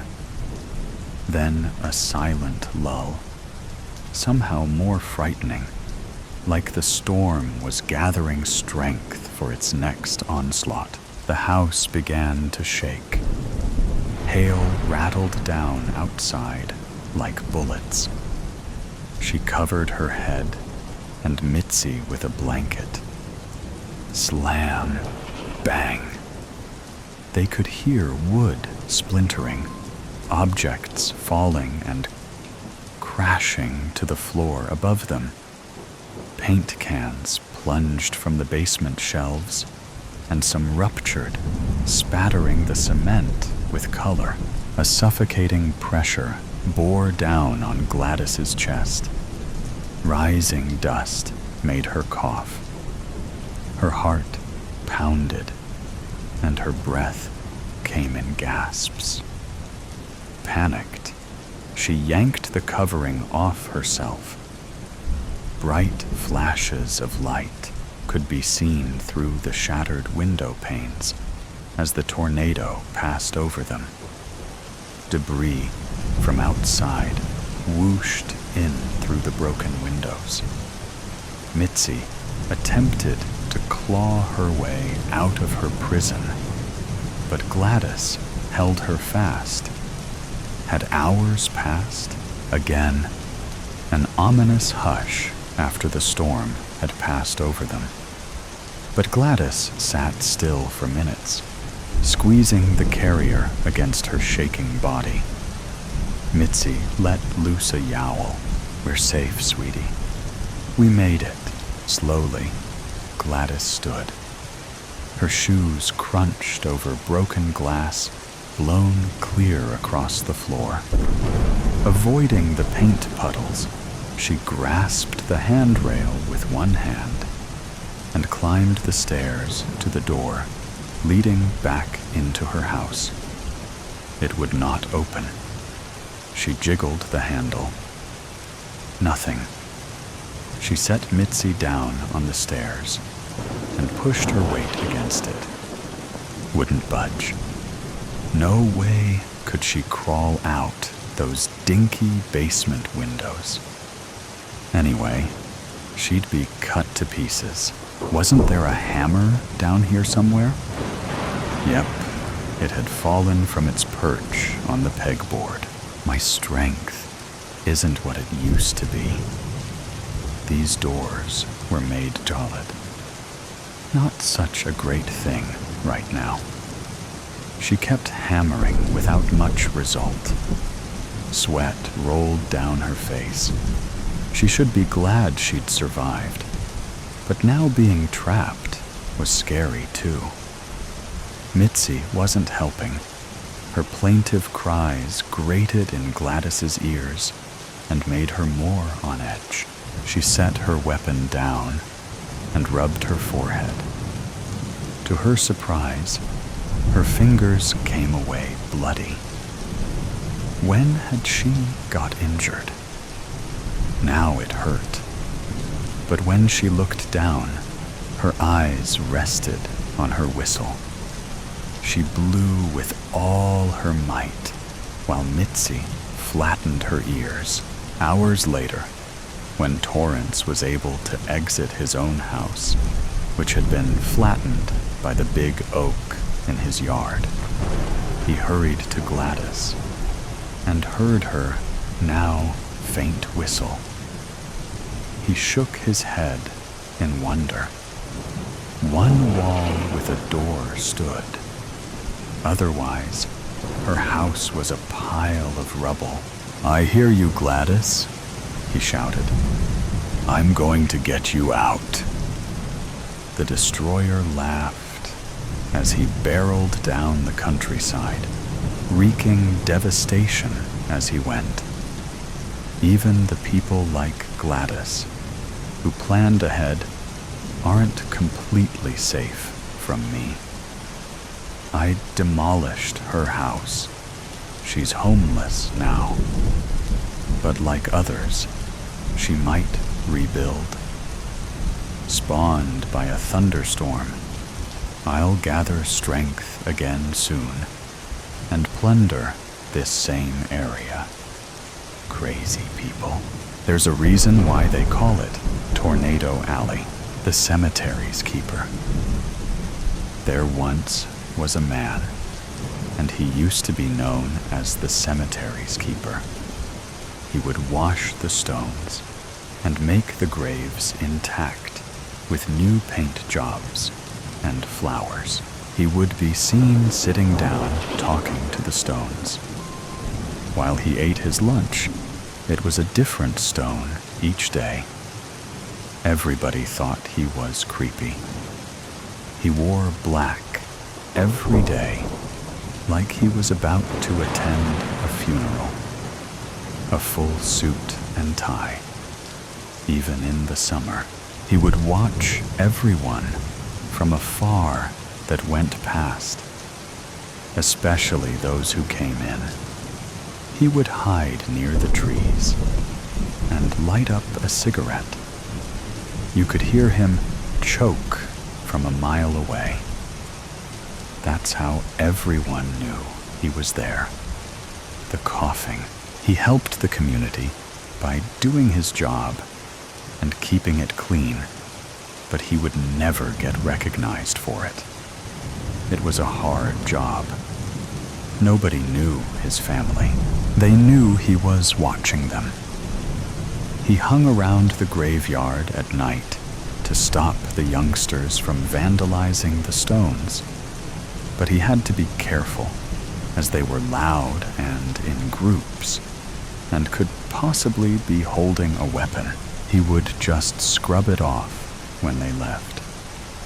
Until one day, some youngish kids came by and smashed up all the gravestones and tried to dig to find the coffins and the bodies inside.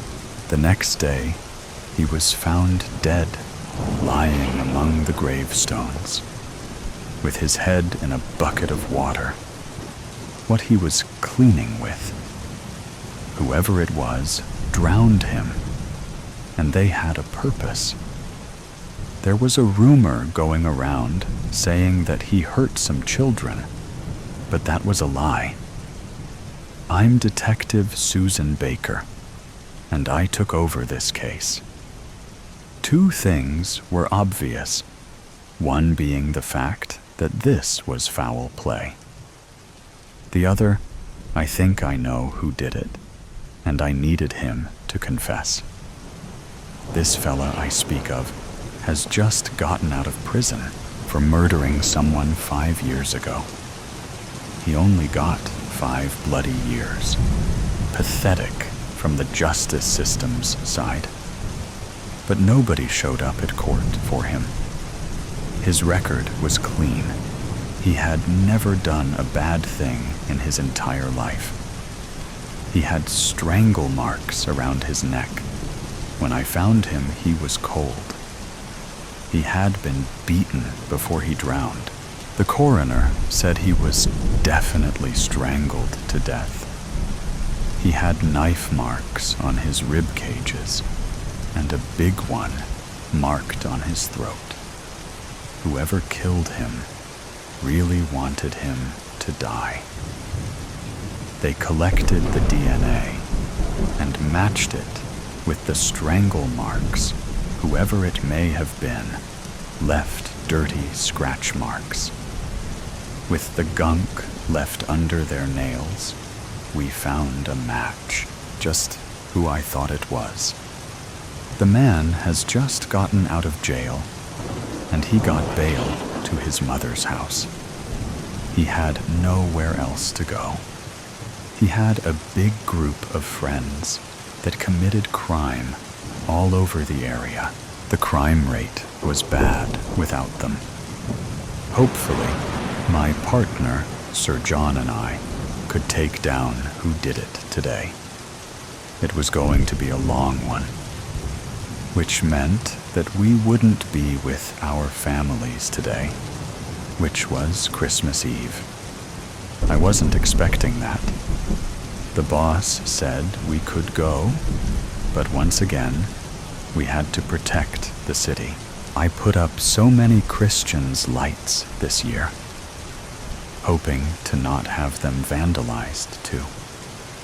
During the festive holidays, the people in my area too would go absolutely nuts, screaming, fighting, punching on doing drugs, hard drugs, might I add, drug dealers on each corner.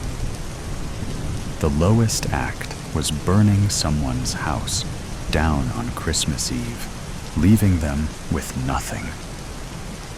In this area, this has unfortunately happened on a regular basis, due to mainly domestic violence or vandalism, the occasional break-in. I've gotten a few bravery awards due to taking down a man with a gun and saving someone from committing suicide. My partner is my mentor. He is a good bloke, tough, well-built. It was time to search for more clues. Maybe we will find footprints or something leading to the murder area. As we arrived in the darkness, we heard more youngsters roaming about and obviously destroying the headstones. We turned our flashlights on and pulled out our badges. They were horrified, stopped in their tracks. "We need the names of all of you. Now," my partner said with a scary tone. About an hour later, we had all their names. They were finally going to be charged with vandalism. Each kid had to pay for the damage that they did, with their protective parents. Each of them got a fine of $1,000. Each made payment plans. I wondered who would take over the graveyard now, or would they just let it overgrow? The graveyard overgrown. It had been about a month since he passed away. The stones were dirty. Vines growing in every direction. We interrogated the fella that I thought it was, but he would not confess, even though we found his DNA on the man's neck.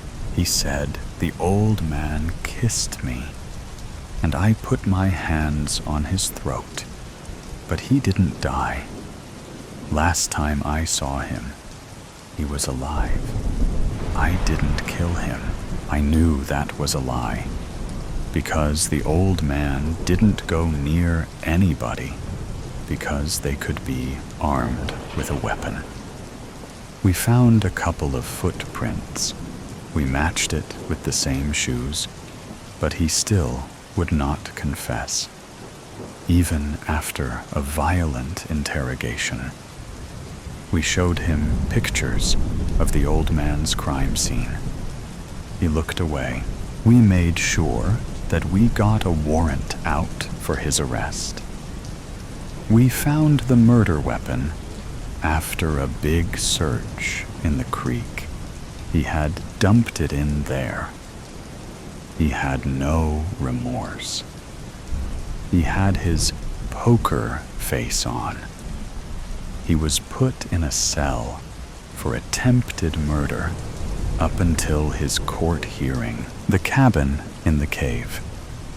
The sun began to fade behind the gray, overcast plateau that Ethan was hunting on, and darkness began to take over the lonely Mesa de Blanco wilderness once more. It wasn't long ago when the already threatening sky had turned an angry, boiling black color, and it had begun to rain down hectic sheets of bitter snowflakes and tiny shards of stinging ice. He squinted furiously around him, looking for any sign of the animal he was currently hunting. He had found some spore of the massive beast a little way back, and was a little surprised when he found out that the trail seemed to lead directly to the snow line of Mount Blanco, and then seemed to wind about the trees in the sparse forested areas. He knew its lair had to be nearby. Most people would have called the wilderness around the White Mesa beautiful, or serene, or perhaps breathtaking. But right now, in this bitter cold, he thought that maybe stark, bone-chilling, or bleak would better describe it. Ethan had seen this particular plot of God's good earth many times before, had wandered its trails, climbed its cliffs, waded its streams, and stalked its woods. It was referred to affectionately by most of the people in Ethan's profession as Greenhorn's Grave. It had been many years since he had been in this part of the Southwest, and for good reason. The game was sparse, and the land was inhospitable. The local townsfolk of Mesa Pueblo had sought out Ethan the last time he was at the local trading post selling his furs, and had told him of how, for the last 3.5 weeks, they have been tormented by a gigantic ghost cat, and that if there is anything he should not do, it would be to go out at night. Apparently, not soon after the last full moon, the livestock around the sleepy village of Mesa Pueblo started going missing. Large livestock. There were holes ripped through fences, and large tufts of white fur caught sticking to barbed wire, but no bodies were left behind. People started seeing the phantom cat ghosting about outside of town, and swore that it had glittering pink eyes. It loved killing livestock, but within a week, it had started targeting children. Any poor child wandering too far away was very liable to be snatched up, especially during night hours. There was very little blood. Apparently, the giant wildcat was taking all of this food back to its lair to eat the majority of it, and leaving nothing behind. It was the largest animal any of the people had ever seen, even larger than a grizzly in size, but only short glimpses had ever been seen of it so far. There was no noise made when it attacked, not even from its victims. The majority of the people of Mesa Pueblo were elderly and children, with scarcely a man between 15 to 50. They said they would like to buy Ethan's services and have him hunt down the giant ghost cat. The prospect of hunting this dangerous and legendary game, albeit in the unforgiving Mesa de Blanco region, intrigued Ethan. And to think of what price the pelt would sell for when the deed was done. It seemed like a profitable situation, but only a fool jumps headlong into the dark. So he quickly went about gathering more information about this incredible beast. Most people were too scared to say anything useful. But a boy on a ranch on the eastern outskirts of town said he saw it and could even draw how big it was. Ethan watched in stunned silence as the boy pulled out a piece of charcoal and started making long, hard lines along the wall of one of the outer barns. When the boy was done drawing, he wiped his brow and stepped back to admire his work. On the peeling barn wall was the outline of an enormous cougar, and the height of its shoulder went above Ethan's head. The kid wasn't a bad artist, Ethan had to admit, but the thing was way too big. Really, kid? You must be joking. That's bigger than a bear. The kid emphatically shook his head in the negative, then threw his hand toward the wall to emphasize his work. Grande fantasma gatto, espiritu gatto, the boy exclaimed. But when Ethan shook his head, the boy sighed dramatically in exasperation, and then grabbed the cuff of his jacket and led him to the other side of the barn. There is where he saw the paw print the enormous cougar had left behind in the mud. Ethan's foot easily fit in it. Ethan was no small man. When Ethan returned to Trading Post, a few eager locals looked up hopefully, wondering if he would take the job. "I'm going to need an advance," stated Ethan. He was going to use some of the advance to upgrade his old equipment. Ethan's current arms didn't have enough power to do the job, and they also had distinctive quirks that made firing them extremely dangerous in life or death situations.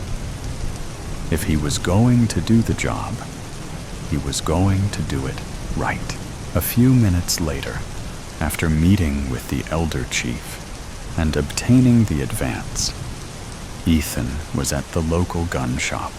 Old Bessie was an aging scattergun, well beyond her years of useful service. She was traded for the largest caliber rifle they had, a Winchester Model 1886, chambered to fire a .50 caliber Buffalo killing round. It held 9 rounds in a rotating clip, and he was sure it would be able to put out the firepower he would need to put it down. If not with one shot, maybe 2. The gun shop owner wouldn't even hardly look at the worn Colt Patterson he was carrying. Cap and ball were frowned upon these days. So, he decided to keep the old .36 caliber as another backup. When Ethan started haggling over the price of the Colt 45 Single Action Army 45 SAA, the shopkeeper just put her hands meaningfully around his hands, which were still holding the gun, and said, "Tu mantienes," Ethan grunted in response. "Fine, but I'm just borrowing it. Do you have bullets? Oh, and gunpowder." An hour or so later, and Ethan had found lodgings at a homestead around the west side of town, in the area where most of the sightings happened, and at a place which had been devastated by the ghost cat. Grandma Theodora Eckets ran a pretty decent operation, breeding horses. Her business had recently come crashing down when Phantasmagato had started hauling off her male studding stallions in the middle of the night. Now she only had a couple of foals and a mare or two to her name. Her work hands and her daughter wouldn't leave her, however. They said they never would, no matter how bad it got. The ranch was their life. Grandma Eckets wasn't complaining. In fact, she was in a cheery mood since she found out Ethan was going to be staying with them, because she had another person to cook for. She at once proclaimed Ethan too skinny, and went about filling his plate with all sorts of tender meats, all seasoned perfectly and cooked to perfection. Ethan had excused himself after dinner and went out back to sight in his weapons.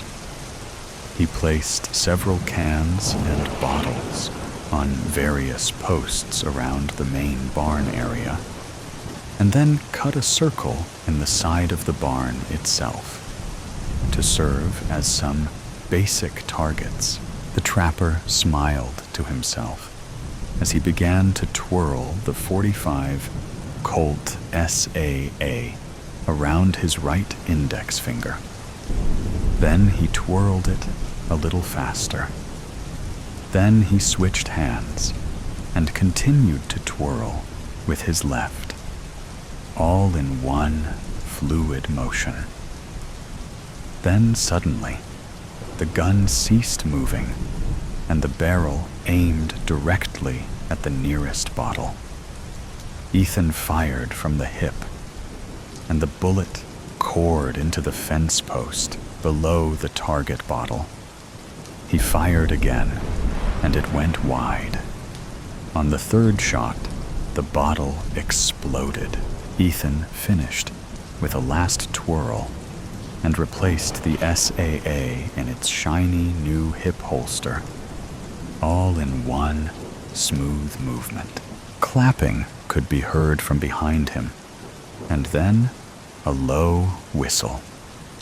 Ethan turned to see Grandma Eckets' beautiful daughter, Christina, standing there, hands on her hips, half smile on her lips. Standing next to her was Jose, the ranch's youngest occupant, and he was holding onto the top of his cowboy hat with one hand and had an astonished look on his face. Jose's mouth hung open, revealing crooked teeth. "Nice shootin' there, stranger. That bottle didn't know what was coming. And what fancy gunplay," said Christina. "He is like some gunslinger straight from the Wild West." "How did you do that, mister?" wondered Jose aloud. Ethan shrugged. "I have a lot of time on my hands, and not a terrible lot of things to fill it with. This calms my nerves." "Let's see it again, mister. Shoot something else." Ethan nodded, then turned back to the targets, standing stock still. He stood there for a good 10 seconds, lasting until the tension could be snapped with a knife. Ethan pulled out the age 36 Colt revolver, quicker than it takes a bolt of lightning to hit the ground, right-handed, and fired 3 times in a row. 2 cans and a bottle met their untimely demise.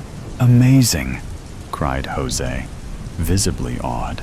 Well now, with shootin' like that, we sure don't have nothin' to worry about as far as that white cougar that's been prowlin' around, eatin' our people and cattle. Where'd you learn to do that? Wondered Christina, quite astonished at the impressive display of marksmanship. My father, some. I taught most of it to myself. Really like a gunslinger, said a woozy Jose, the excitement getting to him a little and making him stumble. I got a sight in the rifle now, said Ethan, pulling the Winchester 1886 out of the holster on his back. He worried over it a bit before kneeling down and aiming at the round circle he cut into the barn. It wasn't long at all before he fired. 3 times. The sound was deafening. Holy cow, mister. I never heard nothing so loud in my life. Ethan offered the gun to Jose. Want to try? I'm warning you, though. It kicks like an ornery mule. Jose shook his head emphatically. No. To witness such perfection was enough. Ethan walked over to the barn and examined his shots. They were closely grouped, lower down, and slightly to the left of center in the circle. It was almost full dark before Ethan was satisfied enough with his arms to go inside and turn in. Now he was out here on the snowy and desolate Mesa de Blanco Plateau, with only his guns for company. And he was stalking an enormous albino cougar through the unforgiving wilderness. And Ethan's prey was a proven man-eater. If it spotted Ethan first, he was sure that he wouldn't even hear the damn thing at all before it had its fang-ridden mouth around his neck. The struggle would be brief. Then it would most likely haul Ethan's bloody corpse back to its lair to munch on at its own leisure. Grim thought that. Still, he was sure he could put the monster down with a good shot or two from the .50 caliber Winchester rifle. It really all came down to who saw the other first. But Ethan was also beginning to worry about the weather. It was starting to snow even harder, and the wind was picking up. With full dark right around the corner, getting caught out in a storm like this could be quickly fatal. He trudged through the icy, blinding snow, eager to find some kind of shelter, or, at worst, a large snowbank he could dig his way into and spend the night. Ethan quickly came up against an impassable, nearly vertical cliff wall, and he skirted along it arbitrarily to the left, keeping the cliff within arm's length to his right. Ethan stoically made it about another half-mile before finding the going almost impossible and the visibility worse than nil. The cold was making his limbs and face very numb, and it was getting harder to move with every strenuous, aching step. Then, like a shining beacon of blessed hope, Ethan managed to catch a glimpse of what appeared to be some kind of torchlight, and it couldn't be farther than 20 feet away. Even in this hellish storm, he was sure he could make it. Ethan stumbled into a cave not a moment too soon, his strength about to completely give out. A cozy series of somber lanterns were lit along the left cave wall, hanging from studs nailed into support posts or sitting ensconced in cleverly made recesses notched into the rock wall. The cave was unusually warm and inviting, at least when compared to outside. It seemed to have been mostly man-made and was almost smooth.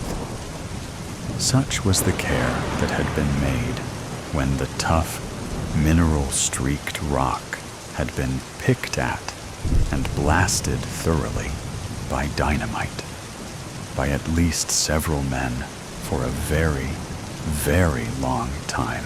Not far in, maybe about 50 yards from the cave entrance, and relieved to be out of the storm, Ethan came upon a quaint mining shack.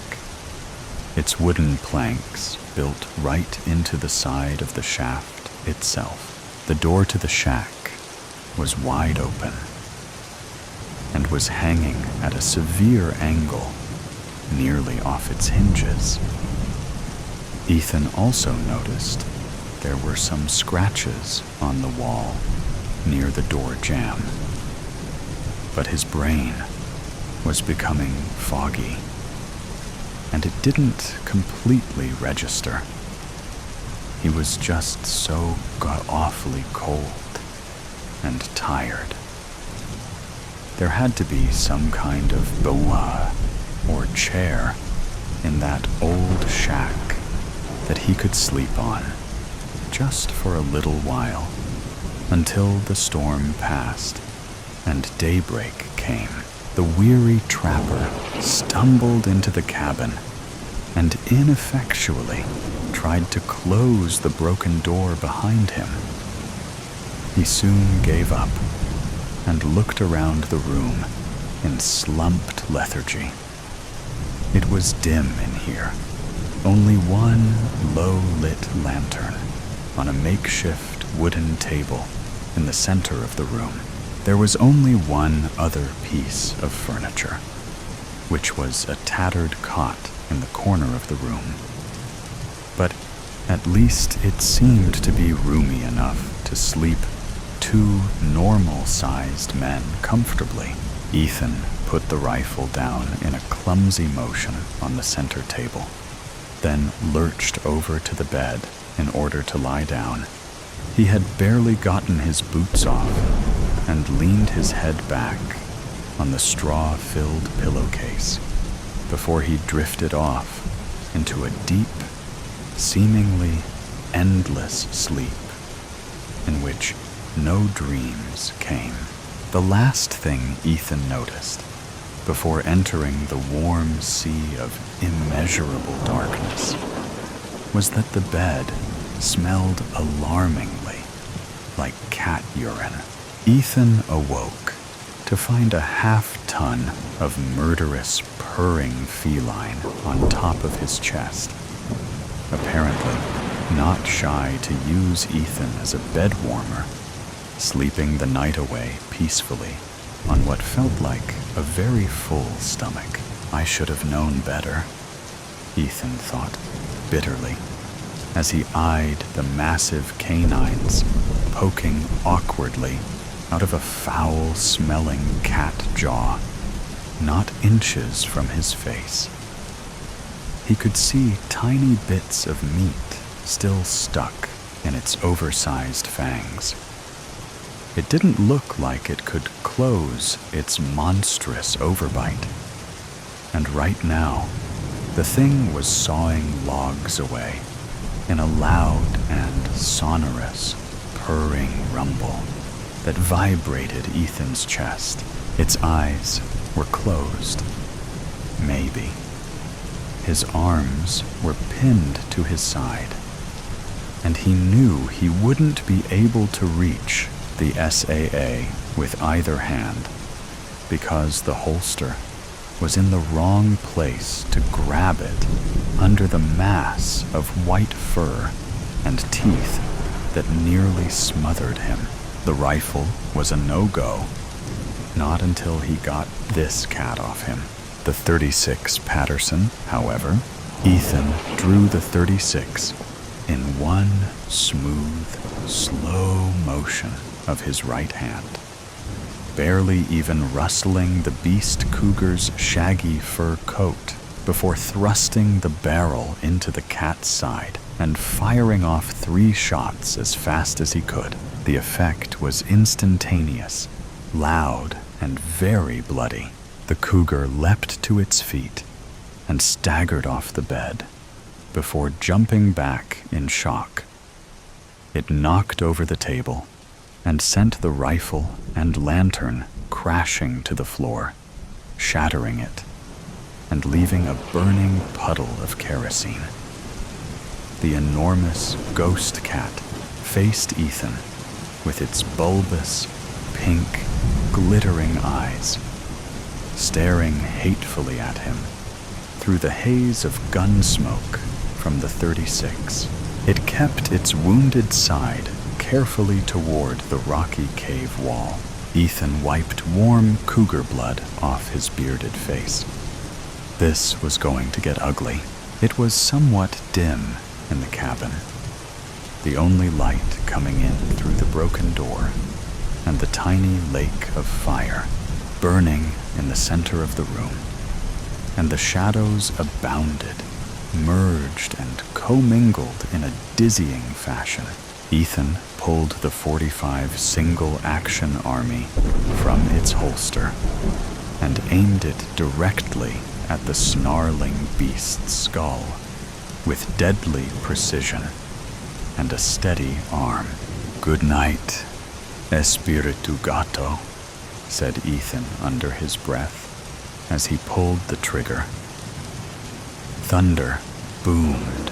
Later that morning, a bedraggled, snow-studded Ethan stumbled back into town.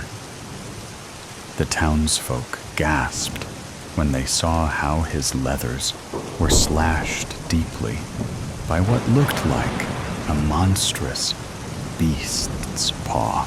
On the trapper's broad shoulders was the pelt of a giant, white, now docile cougar that would forever be remembered in Mesa Pueblo as Espiritu Gato, the midnight ghost cat that was slain by the lone trapper Ethan in mortal combat, finally bringing peace to a beleaguered town. Merry Christmas. Ho, ho, ho. Merry Christmas. Jessica squints her eyes and bites down on her pinkish lower lip. Ho, ho, ho. Merry Christmas. Jessica smiles, wrinkles forming around the corners of her mouth. She shakes her head down and chuckles. Darling, what's the matter? What is going on in that big head of yours? She gets up from her leather office chair and walks to her husband to squeeze his large, cold hands. Jessica's husband has never been so melancholy on December 24th. "I'm worried," he shares. "About what?" "Tonight." Jessica was alarmed by her husband's words.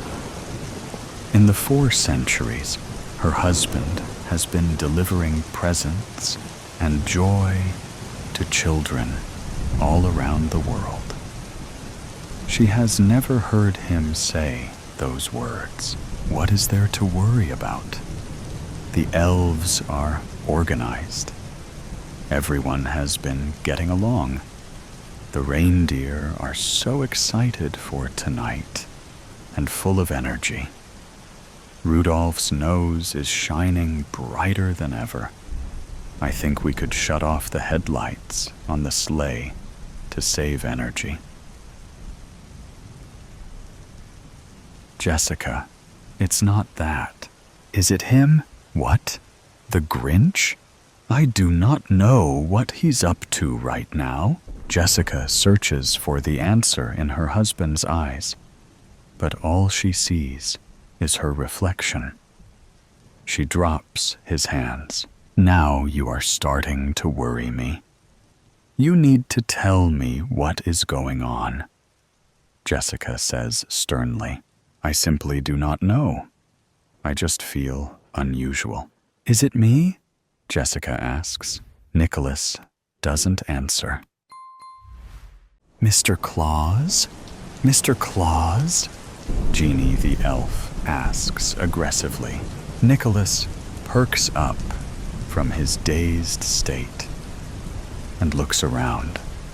All the elves have stopped their work activities to observe the overweight man, normally jolly, sulk in his sleigh. The elves exchange hushed whispers, coated in concern. Not only is this moment instilling fear in them, but the Christmas operation is running behind. Why have you stopped? We need to get going. We need to be in New Zealand in 9 minutes, Nicholas yells. The elves shake at the thunderous volume of his voice and immediately finish packing the last few presents into his enormous red bag and feeding the reindeer their carrots. Nicholas has been delivering presents, or coal for the naughty children, for a few hours now. By the time Nicholas and the reindeer got to Amsterdam, Rudolph's nose was getting dimmer, and he was feeling slight fatigue. But they had to keep going. Nicholas was not singing holiday tunes as they flew in the crisp, frigid air in Croatia. He even dropped the wrong present, a gaming console, in the wrong house in Nigeria, and had to fly back to little Kemi's house to switch it with the correct one, a skateboard. The reindeer could sense the disorganization and gloominess from Nicholas. Nicholas knew that tonight was more delicate than usual because he was making mistakes for the first time in centuries. His stomach was full of nerves and milk and cookies. 11:55 p.m. CST, Winnipeg, Manitoba, Canada. Nicholas rolls forward and lands on his feet in an upright position, like an Olympic gymnast. His chunky black boots leave faint imprints on the beige carpet. The Christmas lights are still on inside the Alotzi family home, providing light to guide him towards the Christmas tree. He places 3 gifts: a bicycle for Kechi, 8, a basketball hoop for Leon, 10, and a limited edition comic book for Josiah, 12. Nicholas smiles. A sense of peace washes over him, a feeling he has not felt all day. Josiah is the oldest, and he recently started to lose vision in his right eye. It has changed how he plays with his friends and how he learns his favorite subjects in school. But he was an exceptionally good boy this year. He deserves that comic book. That's what it's all about for Nicholas. Bringing joy to children. Nicholas looks around the cozy living room, looking for cookies and milk. With nothing in sight to quench his thirst or hunger, he walks towards the kitchen. This family is well off, he thinks to himself. Big white cabinets, stainless steel appliances, large square footage, pristine, clean, quiet. Milk and cookies wait for him on the large rectangular wooden dining table. Nicholas sips on the milk. He can see the family's new silver barbecue grill sitting outside the back door through the sliding door windows. The right side of the sliding door looked damaged. The white siding is bent and cracked, so much for pristine. As he put the tall glass of milk down, his head became hot. Sweat started to form from underneath his red hat. Something is not right, he thought. The milk was hot, steaming as if someone had just warmed it up just before he got there. Police! Put your hands where we can see them. Before Nicholas could turn around, he was tackled to the ground by an unknown man. Get off of me! He screams in agony. Nicholas, unable to lift his head to see ahead of him, hears more footsteps. An army of footsteps come from several positions in the kitchen. Doors swing open. Wooden chairs are toppled over. Bright flashlights illuminate his face. Nicholas feels his breath weaken and starts heaving. All right, officer. No need to suffocate him, a voice says. Nicholas feels a weight lift off his back and is finally able to lift his head. Officers dressed in thick, dark-colored bulletproof vests, masks, weapons, and boots surround the kitchen. St. Nicholas, you are under arrest for trespassing, breaking and entering, animal abuse, and violating the labor code. 2 officers appear beside him to bring him to his feet and start to cuff his hands behind his back. These are preposterous claims, Nicholas exclaims. Sir, anything you say may be used against you in court. You have the right to remain silent. I am not a criminal. I am Santa Claus. Nicholas wiggles frantically in his cuffs. If you arrest me, millions of children will not get their Christmas presents. I need to finish my job. Can I speak to your superior? Who is responsible for placing these charges against me?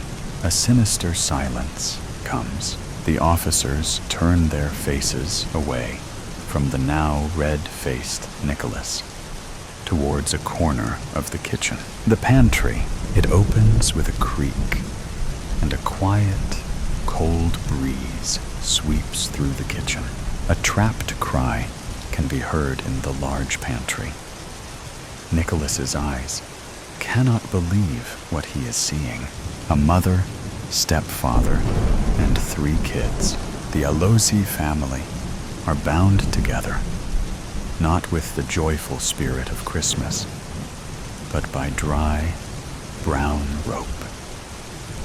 Their mouths taped shut. Not a word from their lips, but their eyes do the talking. Desperation and fear reeks from the sweat that covers their heads. Nicholas screams and tries to free himself from the restraint of the handcuffs, but the officers hold him back. I wouldn't try that if I were you, a familiar voice sounds, but Nicholas cannot quite put a finger on it. The unknown figure's boots make loud thuds on the floor as they walk closer to Nicholas. The other officers part themselves like the Red Sea and make way for them. A cap shades her face in the low-lit kitchen, but Nicholas can make out her shiny, blonde hair. Cindy, she slowly lifts her head. Hello, Santa Claus? Cindy Lou, what is the meaning of all of this? Nicholas asks. Little Cindy Lou, who, from Whoville, sports a black jumpsuit and an unauthorized police badge. Her eyes are black with deceit and evil. A distant image from the small girl who loved Christmas. Cindy, please, remember the day the Grinch stole Christmas? How painful that was for you and your town. Imagine the millions of children experiencing the same thing this Christmas right now. Is that what you want? Nicholas pleads. Cindy leans closer to Nicholas. It's not about what I want, Claus. Are these officers even legitimate? Cindy Lou, answer me. And why tie this poor family up on Christmas Eve? The eyes of the smallest Alozi child, Keiichi, beg for freedom. Actually, Cindy Lou checks her watch. It's Christmas Day, and it's about what he gets. Nicholas smells a grisly scent, and immediately his eyes open wide. A masked figure appears from a clump of officers. He gently removes his mask and reveals his skin, all green, and teeth, all yellow with termites. I should have known better, Nicholas whispers to himself. Merry Christmas, Santa Claus. Nicholas is enraged. Veins start to pop from his neck. Why so sad, Santy? What happened to the holly jolly fat man with a white beard that everyone knows and loves? Let me go, now. No, no, no, no, no can do, Santy. Nicholas uses his large body to push the officers, if they even are real Canadian authorities, off him.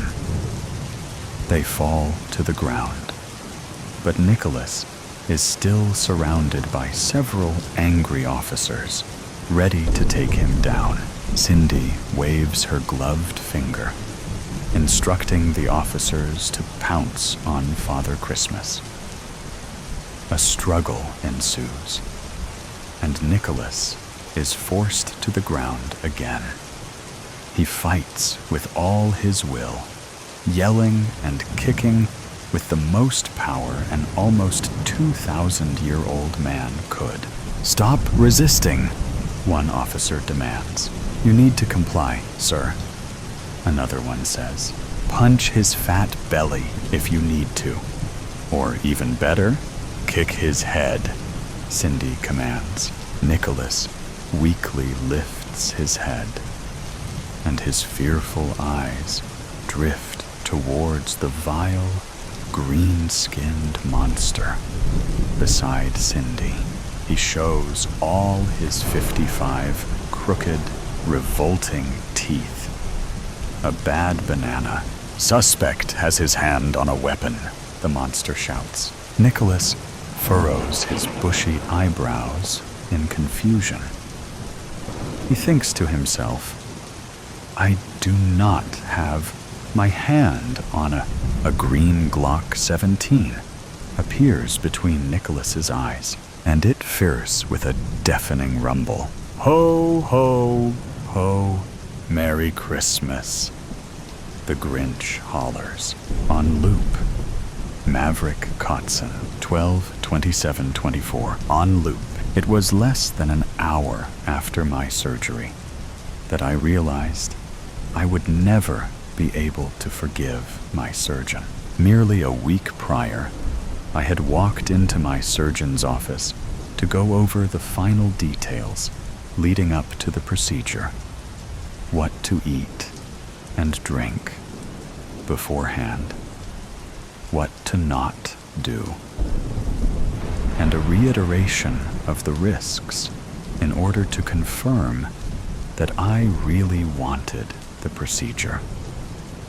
ever since I had fallen off a rock swing and slammed my elbow into a rock. My right arm hadn't been able to move or even bend, leading me to be effectively half as useful as I used to be. The choice to get a full reconstruction of my elbow was not an easy one.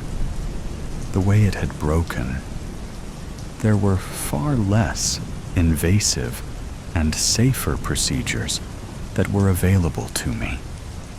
I was hesitant, but my surgeon took my hand, assured me that it was the best course of action, and said, "It's going to be okay." 3 days before the procedure, my anxiety had only worsened, and my partner had done the best they could to comfort me. They told me that the risks were still low, and that this procedure would return to me the full mobility I had before my life was turned upside down. Friends had reached out, comforting me and wishing me a speedy recovery, as if I had already gone through with the operation. It felt as if I had already been altered, physically and personally, by the procedure, despite not even having the surgery yet. Even my dog knew something was off, as he wagged his tail and snuggled up next to me every night in my bed, instead of sleeping in his dog bed like he always does. It felt like the natural rhythm of my life had been disrupted, and that nothing would ever feel the same way it did. I began to fantasize and romanticize my life before the accident, as if it had been the peak of existence. This, of course, glosses over the struggles I was having earlier that year to pay rent, repair my relationship with my parents, and help a friend through an accidental pregnancy. Through the storm of thoughts, I clutched desperately to the mast of the boat, repeating as the next big wave came to hit me, "It's going to be okay." 2 days before the procedure, the anxiety had not improved, and it was visible on my partner's face that they were clearly worried about me. My despondency when I was asked questions, my inattentiveness when attempting tasks with one arm, and even my lack of appetite were just a few of the worrying symptoms that were beginning to present themselves en masse. Behind my back, my partner was contacting my friends, trying to coordinate some kind of effort to boost my mood, all while I more or less lay in my bed all day, watching daytime television and periodically getting up to use the restroom. In between naps and TV fever dreams, I had flashbacks to all of the warnings from friends and family about the procedure. "Are you sure you want to do this? What if you never fully recover? I don't know about this operation. Isn't there a considerable chance they screw up and just have to amputate your arm? I fully support you and your decision, but I want to make sure you've thought it through." These criticisms, at the time, seriously made me reconsider my decision. Ultimately, I decided to stay the course, but the decision to go against the better advice of my friends felt wrong even at the time. The weird and odd feeling of regret that washed over me every time I reassured them and told them I was going through with it only amplified the more people I talked to. Whenever I talked to anyone who knew me, the surgery would sooner or later come up, and I would have to wait during conversation until that dreaded moment came. My friends were with me, surgery or no, but the storm upon which my boat had been sailing only seemed to intensify, as big wave after big wave nearly broke my ship in two. Still clutching onto that mast of hope, as thoughts flowed freely in and out of my mind as I lay awake at midnight. It's going to be okay. 24 hours out from the procedure, my anxiety had completely paralyzed me. Even the most basic tasks, like brushing my teeth or going to the bathroom, felt like Herculean tasks that required tremendous effort. I turned off my phone at that point in order to calm my nerves, and had even sworn off television for the day. I just sat in my bed and read some of my favorite books, periodically taking breaks to stare out of the window. The surgery loomed like a dark cloud above my head, ready to rain over my head at any given moment and take full control of my consciousness. It dawned on me at that moment that this procedure, the one I had defended from friends and fought so hard to have, had largely come to define me as a person. At the very least, I had let it define me in many ways. Reflecting on my thoughts at the time, I am now able to see how completely enveloped I had been. Irony, though cruel. For it seemed that despite the fact that my elbow was about to be repaired, a part of me had been damaged in the process. Sure, I was to be fixed physically, but mentally, my anxiety and nervousness had never been higher. As I went to bed that night, the last thought I can remember is a gentle acceptance as the day of the surgery fast approached, and a comforting line: "It's going to be okay." On the morning of the surgery, my surgery, I was woken by my partner early in the morning. They gave me my water bottle, my clothes, and opened the door for me to get into the passenger seat of our car at a bright and sunny 4 a.m. By the time I got to the hospital, all events began to blend together. The reception, the being shown to the bed, and the surgeon's explanation of the preoperative all seemed like a free-flowing dream. The last memory I have right before going under anesthesia is of my partner holding my hand, whispering in a soft, reassuring tone, "It's going to be okay." As I would soon find out, it was not going to be okay. Based on the beginning of my story, you can guess how well my procedure went. 3 hours into the reconstruction of my elbow, a complication caused internal bleeding all throughout my arm. With no ability to stop it, they ended up having to amputate my arm from the elbow down. Upon waking, I felt phantom pain almost immediately, and would continue to feel that way for days after. My surgeon came into the room shortly after I awoke and tried consoling me. There was nothing I could have done. These things just happen sometimes. I'm sorry. Did any of his words even matter? I had held his words dear for so long, and for them to ring hollow in my moment of utmost need was one of the most depressing situations I have ever been in.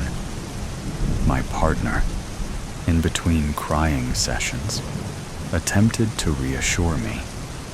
I heard him begin to say, "Don't worry, no matter what, it's going to be a rose-scented Santa Claus. Mrs. Claus doesn't bake cookies.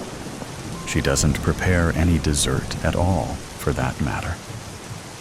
Her husband eats enough cookies to last him 1 year on his journey around the globe. Instead, she cracks 5 eggs, 3 for him, 2 for her, spreads butter on toast, tosses a bowl of fruit for them to share, and prepares her husband's favorite, a mug of coffee with frothed reindeer milk and candy cane crumbles on top. It always gives him a nice boost before the annual Christmas soiree, which is hosted by the elves, forever adorers, kiss-asses, another might say, of the man in the red suit. This cup of joe will definitely give him a kick. The clock reads 5:35 a.m. He should be arriving soon, no later than 6, she hopes. If he's on time, their Christmas tradition can go on as usual. In the first 25 years of their marriage, she'd hear the reindeer and their jingling bells land on their cottage's immense sleighway at 6 on the dot. For the last 8 years, he was always 10, 20, even 30 minutes late. Old age, explained the elder elf through the years. She scoffed openly at his comment. 65 was not that old. Last year, Mr. Claus arrived an hour late due to a highly rare reindeer injury. Plight, the Rudolph of the group. There were others with noses to guide the way, but Rudolph was the original, had broken a leg. Before he landed, Mrs. Claus was so distraught by her husband's recurring tardiness that she'd thrown the entire breakfast in the trash and dumped the coffee in the sink. 5:45 now.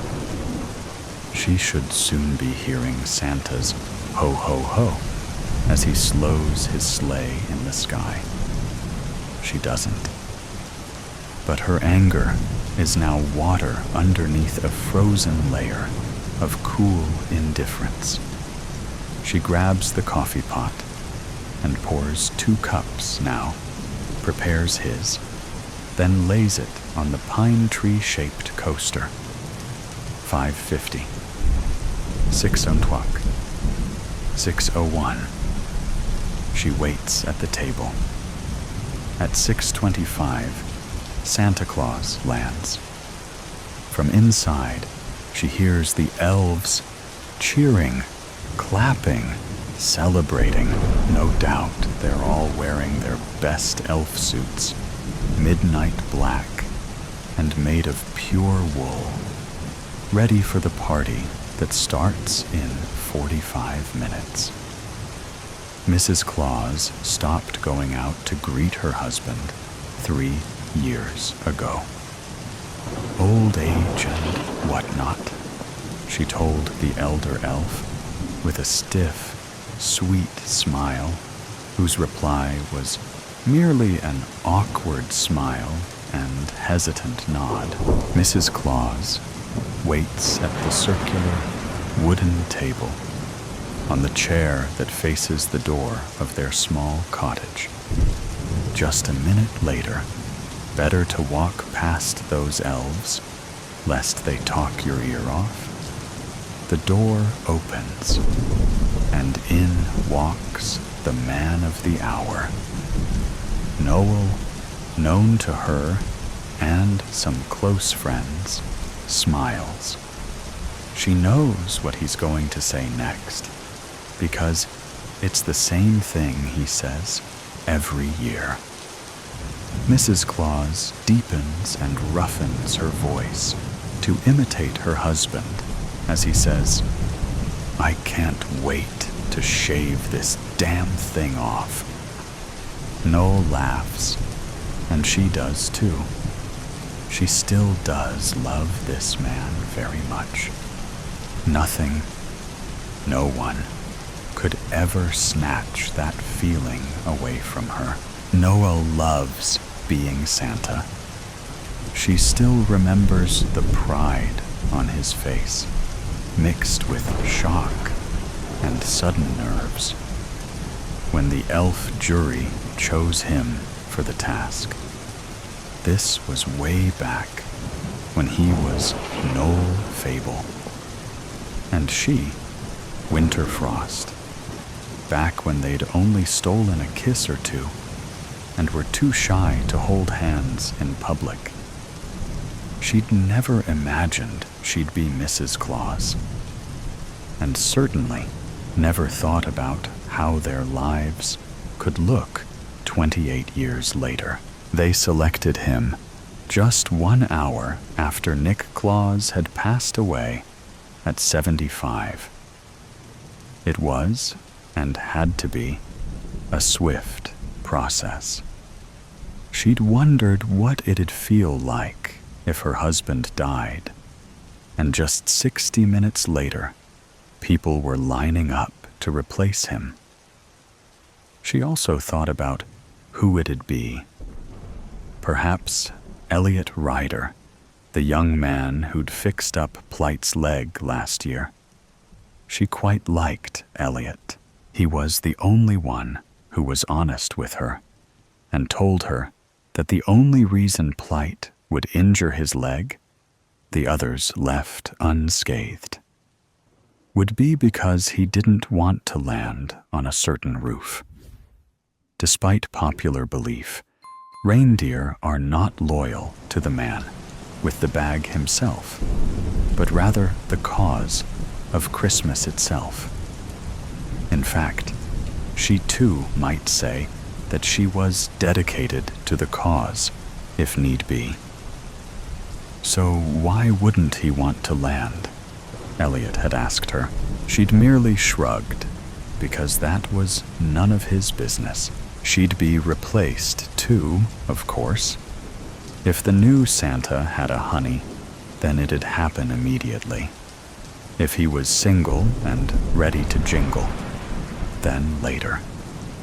But she'd be stripped of the name Claus and forced to move on. At least she'd get to keep their home and have a comfortable place to grieve. It was a quick and cruel but necessary procedure. Christmas didn't wait for anybody, and the North Pole was legally required to meet those children's demands.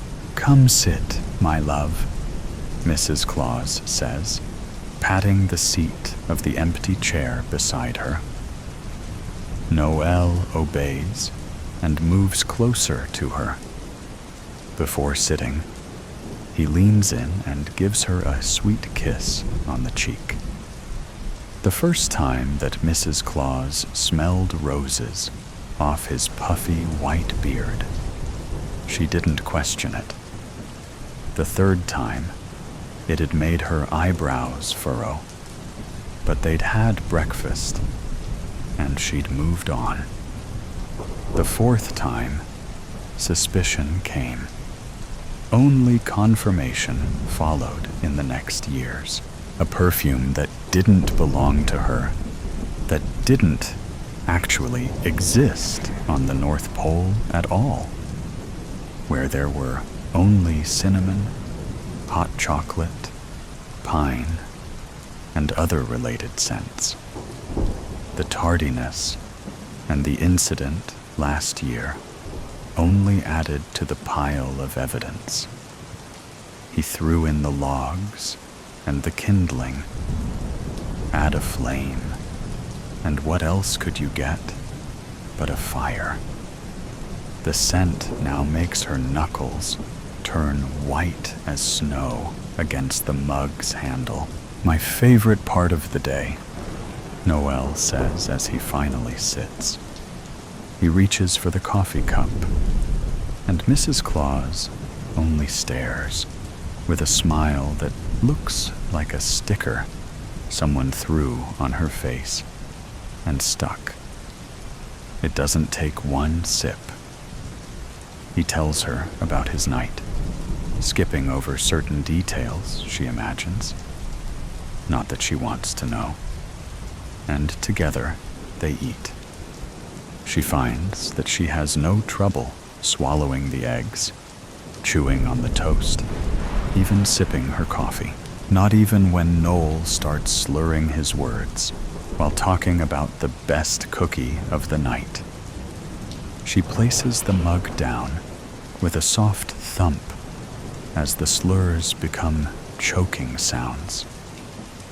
She notices drops of milk on his mustache then. He looks at her with a confused expression, and those still gloved hands go to his neck. But Mrs. Claus doesn't move. Not even when he calls out for a name that is not her own. The smell of roses is still fresh under her nose when Mr. Claus starts turning purple. Santa falls off the chair, and Mrs. Claus, like any good wife, screams and calls for help. So today's story has come to an end. Or perhaps it never really ended. There are mysteries still there, questions still unanswered, and sometimes things that seem to only exist in stories can creep into reality in unexpected ways. Are you sure that when you turn off the sound, everything around you will still be normal as before? Or is there something watching you? Either way, always remember that these are just stories, or at least we want to believe that they are. If you like moments of suspense, tension, and breathlessness, don't forget to follow me so you don't miss the next stories. And next time, when you come back, make sure you are ready, because what awaits you may be even scarier than you thought. See you again if you still have the courage to continue listening.